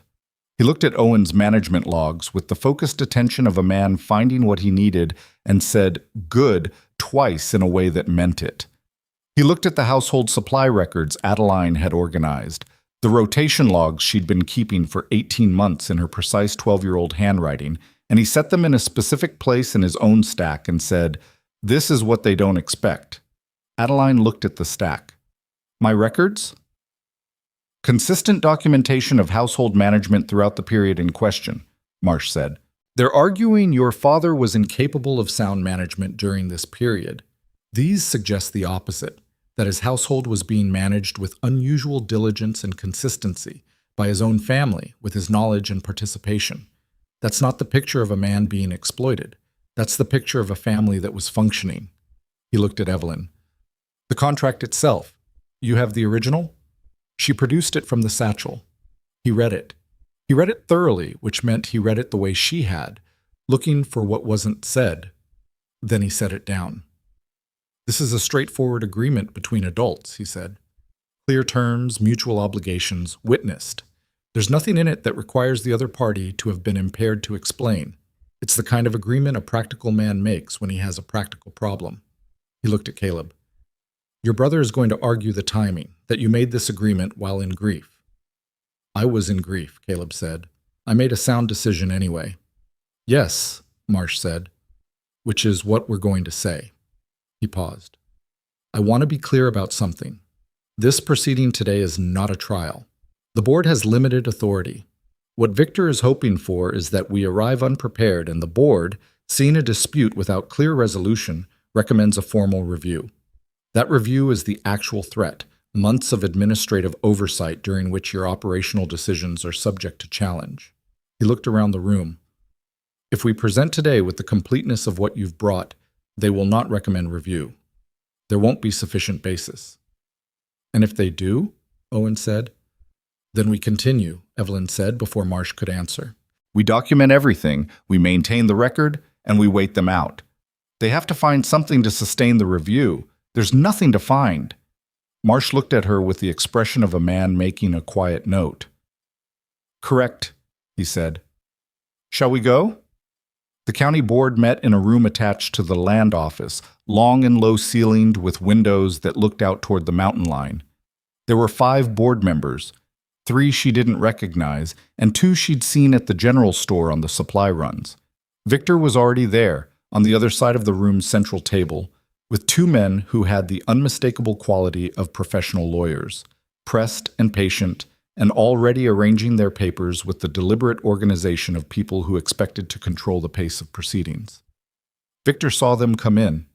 He looked at Caleb first, and then at Evelyn, and then, briefly, with something that recalibrated, at Adeline, who was standing straight beside her father with her canvas bag and her 12-year-old face, and the complete composure of someone who had been managing more than this since she was 10. The board chairman, a tall man named Alderman, who Evelyn thought she might have seen at the Harlow Bank 2 years ago under very different circumstances, opened the proceeding with a brief explanation of its purpose. A petition had been filed challenging the soundness of management decisions made at the Whitmore Ranch in the preceding 12 months, specifically regarding a financial transaction and subsequent contractual arrangement. Both parties had the opportunity to present documentation and testimony. Victor's lawyers went first. They were good. Evelyn had expected them to be good, and they were, in the smooth architectural way of men who built arguments the way other men built fences. Methodically, post by post, so that by the time you saw what they were constructing, it was already standing. They presented the payment to Greaves. They presented the contract.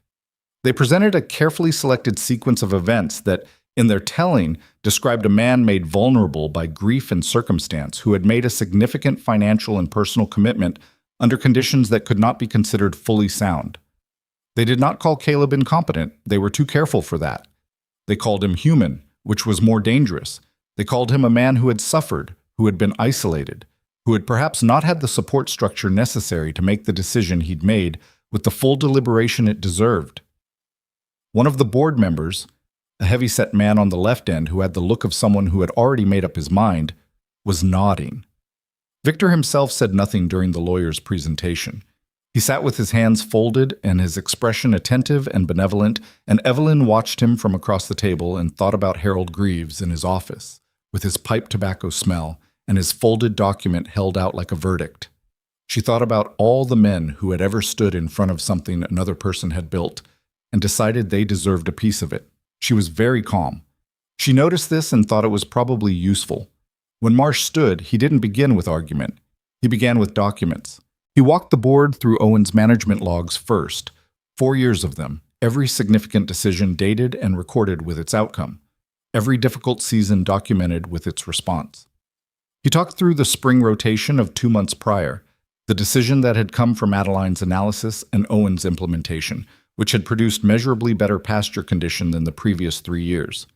He talked through the water rights research that Evelyn had initiated, which had produced a preliminary legal finding that Morrison's claim was fraudulent, which was a finding that protected the ranch's spring access and potentially the access of 2 neighboring operations as well.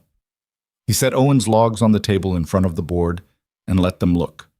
Then he set the contract, the original, the one Evelyn had signed in her father's kitchen in January with her father's pen while Caleb stood in her yard and waited without fidgeting. And he walked through it clause by clause in the plain language it was written in, and he said, "There is nothing in this document that requires impairment to explain. It is a practical agreement between 2 people who each had something the other needed. It was witnessed, it was legal, and it has been honored by both parties in full." One of the board members, a woman near the center who had been watching Evelyn more than she'd been watching the lawyers, said, "Who handled the water rights research?" Marsh said, "Mrs. Whitmore initiated the research and has been corresponding with this office over the preceding 2 months. The woman looked at Evelyn directly. "You identified the survey record yourself?" "I did," Evelyn said. "The 1871 survey is in the County Land Office archive. It directly contradicts the boundary Morrison has been claiming. I found it in the correspondence file from that period." She paused. "If you'd like, I can walk you through the relevant documents. I have copies." The woman looked at Marsh. "I'd like to see those." Evelyn produced them from the satchel. She'd been waiting for someone to ask. What happened in the next 40 minutes was not dramatic. It was methodical, which was in its own way more satisfying than drama. The board looked at the documents. Marsh answered questions. Owen answered questions about the management logs with the brevity of a man who had kept those records precisely because he expected someday to be asked about them. Victor's lawyers raised objections that Marsh addressed with the mild patience of someone doing a thing he had done many times before. At one point, Victor himself spoke. He said, with the warm reasonableness that was his primary instrument, "My concern has always been my brother's well-being. The decisions made in the past year, significant financial outlays, a substantial personal commitment, these deserve scrutiny, not because Caleb isn't capable, but because he went through them alone, without the family support. He wasn't alone, Adeline said. Everyone looked at her. She was sitting at the end of the table with her canvas bag and her straight back, and she was looking at Victor with an expression that was entirely her father's, careful, steady, giving nothing. And she said it again, not loudly. He wasn't alone. We were there. The room was quiet. Victor looked at his niece. Something moved in his face that might have been genuine, a flicker of something that knew it had overstepped. And then it was gone. Adeline looked at the board chairman. My father made the decision to bring Miss Carter, Mrs. Whitmore, to the ranch because we needed help. He talked to me about it before he went south. He asked what I thought. She paused. I was 12 years old, and I'd been running the household since I was 10, and I told him to go. She paused again. If someone wants to argue that decision was unwound, they'd have to argue it with me, because I was part of it. The heavy-set man on the left end was no longer nodding. The board chairman looked at Victor's lawyers. Is there anything further you'd like to present? There was a conference between the lawyers that was quick and quiet. Then the lead one said, We believe the documentation presented today warrants a formal review. I disagree, said the woman in the center, and said it with the finality of someone who had made her decision some time ago and was now stating it. The documentation presented today is comprehensive and consistent. The management record is sound. The contractual arrangement is legal and straightforward. She looked at the chairman. I don't see a basis for review. 3 of the 5 board members agreed. The petition was dismissed. It took another 30 minutes for the formal notation to be made and the papers to be signed, and during those 30 minutes Evelyn stood near the window and let the shape of it settle in her. She was not triumphant. Triumph felt like the wrong word for something that had always been, at its core, simply a matter of showing what was true. They had shown what was true. The board had seen it. That was all. Caleb came to stand beside her at the window. He stood close, closer than he usually stood, in the deliberate way of a man who had decided to close a distance. The 1871 survey, he said. It was there, she said. Someone just had to look. You looked. I look at everything, she said. You know that. He was quiet for a moment. Outside, the Harlow Street was doing its midday business. Wagons, foot traffic, the unhurried commerce of a small frontier town. The mountains were visible at the end of the street, the same mountains that enclosed the valley, that held it, that she had ridden through in January with everything she owned and her jaw set against the cold. The contract, Caleb said. You know what I'm going to say. Say it anyway, she said. He turned to look at her, which meant she turned to look at him, and they were standing close enough that the conversation was private in a room full of people wrapping up their business. His face had the quality it always had, careful, unhurried, but underneath it something that was not careful, something that had been there for a while and had been waiting for a moment like this one, the kind of moment that arrived after the hard work was done and there was nothing left to hide behind. I don't want the exit clause, he said. I want what we have, what it's become. He paused, and the pause was him choosing words that were accurate rather than easy. I don't know exactly when it changed. I know it was gradual, and I know I wasn't ready for it when it started, and I know that you see things clearly, including this, and I'm asking you what you see. She looked at him for a moment. She thought about January, the cold and the debt, and the man in her yard who hadn't wasted her time with anything that wasn't true. She thought about 4 months of early mornings, and kitchen tables and ledgers, and a child's fever and a barn door hinge, and a girl with a supply ledger who had slowly come to sit closer to where Evelyn was in the evenings. She thought about what it meant to be somewhere specific, chosen, real. I see a valley I want to be in, she said. I see 3 daughters I'm not done with. I see a ranch with a fraudulent water claim I intend to have legally resolved before summer. She held his gaze. And I see you, which I didn't expect in January, and I'm not going to pretend otherwise. He nodded once, slowly. All right, he said. All right, she said. It was not a declaration. It was not a scene. It was 2 practical people in a county office in a small Montana town on a May morning, having looked clearly at what was between them and deciding to call it what it was. Which was, Evelyn thought, probably the most honest way to arrive at something real. Adeline, from across the room, was watching them with the look of someone who had known before they did, which was entirely characteristic of her. Owen was already at the door with his records bag, ready to ride. They were home before dark. Josie met them at the fence line, having apparently stationed herself there some time earlier, and she grabbed Evelyn's stirrup and walked in beside Ruth, talking continuously about something the barn cat had done that afternoon.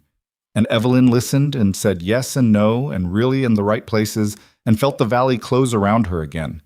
The mountains, the cattle sounds, the particular quality of the late May light on the snow still sitting at the high elevations. Mara was on the porch. She watched them come in, and when Evelyn dismounted, she came down the porch steps, carefully, she was always careful, and stood in front of her and said, "How did it go?" "We won," Evelyn said. Mara nodded, as if she'd expected this. Then she did something she had not done before. She leaned forward and put her arms around Evelyn's waist and held on, briefly but completely, the way children held on when they meant it. Evelyn put her hand on the back of the girl's head and held on back and didn't make it into anything other than what it was. Victor Whitmore did not pursue the matter further. Whether this was because Marsh had made clear the legal exposure of a frivolous petition, or because he'd looked at Adeline's face in that county room and understood something he hadn't before, Evelyn didn't know, and didn't particularly care. He sent a letter 3 weeks later, to Caleb, not to her, that was brief and said something about family being important and hoping there were no hard feelings, and Caleb read it at the kitchen table and put it in the strongbox with the other documents and did not write back. The water rights case went to formal proceeding in July. Marsh presented the 1871 survey alongside 2 other pieces of corroborating documentation that Evelyn had found in a follow-up search of the land office archives. She'd spent 2 days in Harlow going through records that hadn't been touched in decades, coming home with ink on her fingers and a list of what she'd found. Morrison, faced with the survey evidence, withdrew his claim rather than contest it. The creek access that had been in dispute for 3 years was formally recorded as Whitmore land use in perpetuity. Owen told her about it at breakfast the morning the notification arrived, setting the paper in front of her with the manner of a man presenting something he was quietly proud of. 30 years that creek's been in the family, he said. First time it's been on paper. Paper's what lasts, she said. Your father teach you that? He taught me the hard way, she said. But yes. Owen picked up his coffee. He taught you right, he said, and went back out to the morning work. Summer came properly to the valley in a way that Evelyn hadn't been there to see the year before. Long, warm days with a quality of light that was particular to that mountain country. The way it came over the eastern ridge in the morning and sat on the valley floor with an unhurried generosity. The cattle were fat and the pastures were good, and the south section that Adeline had correctly advised them to rest through the early thaw had come back stronger than Owen had seen it in years, which he mentioned to her with the specific brevity of a man giving credit where it was due. Adeline had started quietly, sitting in on the end-of-day ranch reviews that Caleb held with Owen on the porch in the evenings. Not contributing, at first, just listening, in the precise way she listened to everything, building the structure of understanding. After the 3rd or 4th time, Owen had started directing occasional comments toward her, small ones, questions about the supply records or the kitchen inventory that had ranch implications. She answered them plainly and accurately and went back to listening. Caleb watched this and said nothing about it, and Evelyn watched him watch it and said nothing about that. In August, Adeline came to Evelyn with a question she'd been holding for some time. Evelyn could tell by the way she asked it, the careful quality of a question that had been examined from multiple angles before being spoken.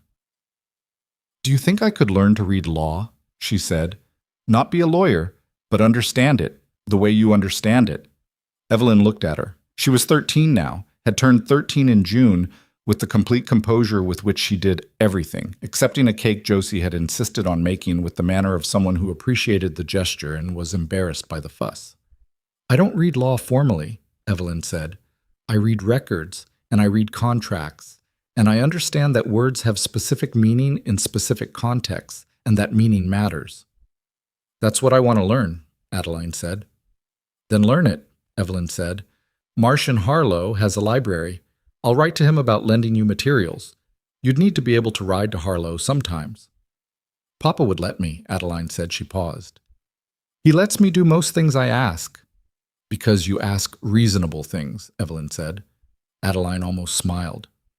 I learned to ask reasonable things because unreasonable ones didn't work.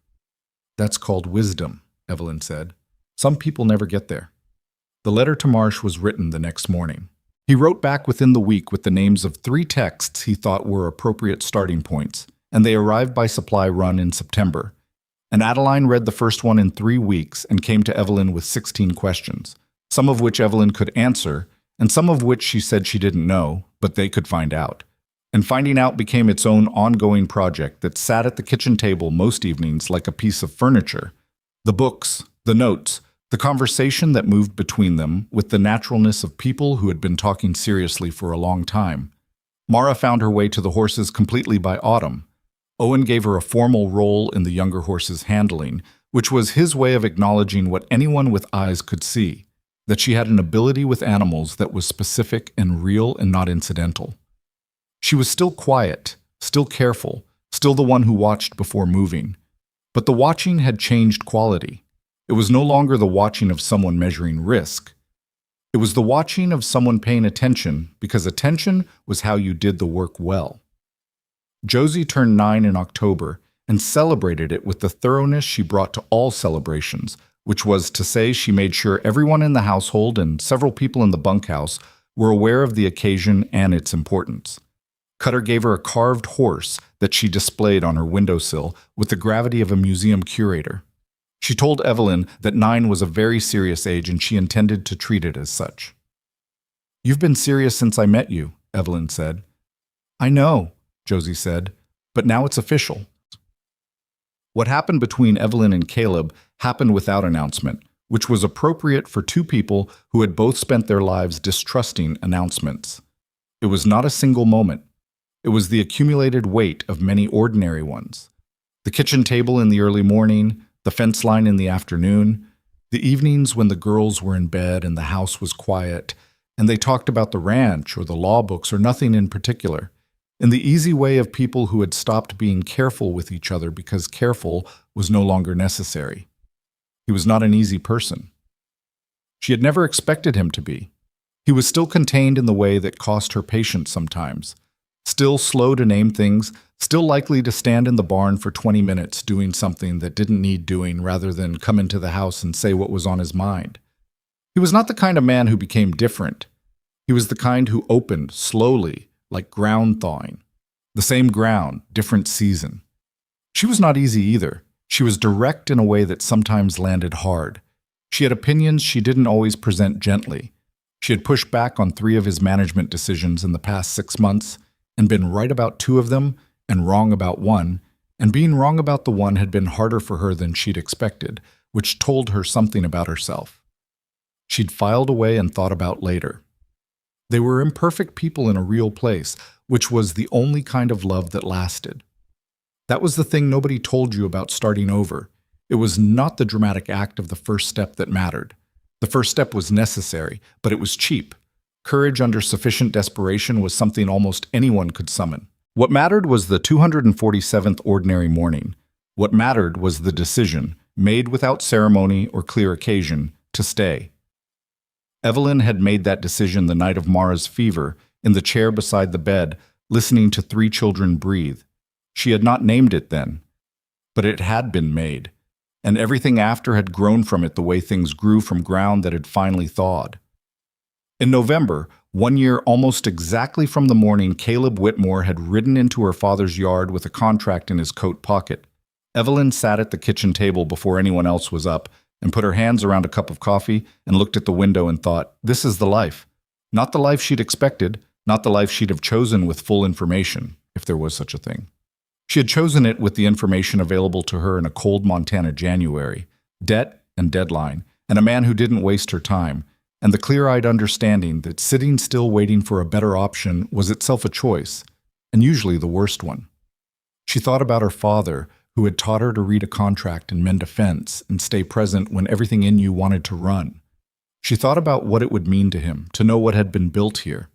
Not just the ranch, which was doing well by any measure, The water rights settled, the south pasture strong. The herd expanded by 12% from the previous year's numbers. Not just the household, which ran with a competence that was collective now, distributed across 5 people who each understood their part. She thought about what it would mean to him to know that she had found, not been given, found through work and the willingness to stay. Something that could not be measured in ledgers. The sound of Mara's careful feet in the hallway. Then Josie's less careful ones. Then Adeline, who came into the kitchen and saw Evelyn already there, and said nothing but put the kettle on, as she always did, and stood with her back to the room for a moment in the way of a teenager who was not always comfortable with her own feelings, and then turned and sat down across the table and pulled her current legal text toward her without preamble. "I have a question about the water rights notation," she said. "Good morning, Adeline," Evelyn said. Adeline looked up, a pause. Then, "Good morning," said with the small, real half-smile that she produced rarely and that Evelyn had come to treat as currency. "I have a question about the water rights notation." "Ask it," Evelyn said. Josie came in and began immediately telling them about a dream she'd had involving her horse and a very large bird. Mara came in behind her and sat down and pulled her own book out. Not a law book, a natural history text on mountain fauna that Owen had found on a supply run and brought back because he'd thought she'd like it, which she did, and opened it to where she'd left off. Caleb came in last, as he usually did, already in his coat from the early barn check, with the cold still on him and his hair not entirely organized and the look of a man who had been outside thinking about weather and cattle and the particular quality of the early November air. He poured his coffee and came to the table and sat down in his chair. His chair, the one that was his without anyone having said so, the way things settled into place when people lived together long enough, and looked at the table full of his family. Evelyn was watching him without making it obvious. She saw what moved across his face, brief, unguarded, the look of a man who had lost everything and had not expected to find himself here. It was gone quickly, the way his expressions always were, but she had seen it. He looked at her, caught. She looked back at him steadily, the way she'd looked at him across her father's yard on a January morning when he'd offered her a contract and she'd read it on the porch in the cold because she hadn't wanted him to see her face. She was not afraid of being seen now. He reached across the corner of the table and put his hand over hers, briefly, the way he did the things that mattered, without ceremony, without making sure everyone noticed. Just the fact of it, plain and real. Josie, mid-sentence about the bird, stopped and looked at their hands, and then at Mara, and then at Adeline with the expression of someone registering important information. Mara kept her eyes on her book, but her mouth had the small curve of someone who had already known and was being confirmed.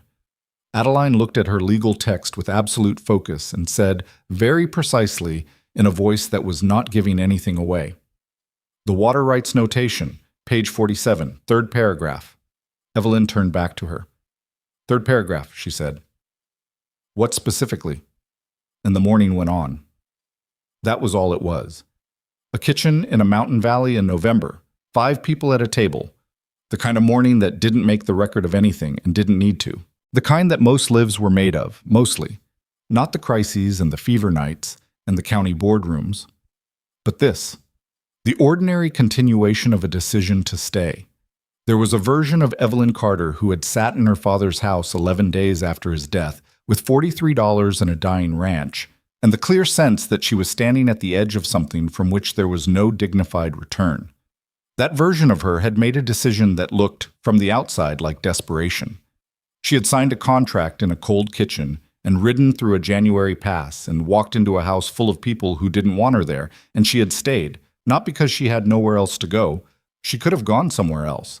But because she had looked at what was in front of her and decided it was worth the staying. The hardest thing about starting over was not the beginning. The beginning came with adrenaline and necessity and the clarity of no alternative. The hard part was the middle. The weeks after arrival, when the newness had worn off and the reality of what you'd chosen settled in with all its difficulty and imperfection, and you had to decide again, in the absence of crisis, whether you were going to see it through. She had decided. She kept deciding, every ordinary morning, the way everyone had to. That was the whole of it. That was what she would have told anyone who asked. Not that she had been saved by a stranger, Not that courage had carried her through, not that things had worked out in the way that stories implied they would. She would have said, "I stayed," not because it was easy, not because I was certain, but because the life in front of me was real, and real was worth more than safe, and staying was the only way to find that out. The winter came back to the valley in December the way it always came, with patience and without apology, settling into the mountains and holding there. The snow came down through the passes and covered the south pasture and the east fence line and the cattle tracks from the morning check, and the valley went white and still and whole, held in the mountains that had held it long before any of them, and would hold it long after. Inside the house, the lamp was lit. The table was set. Everybody was home.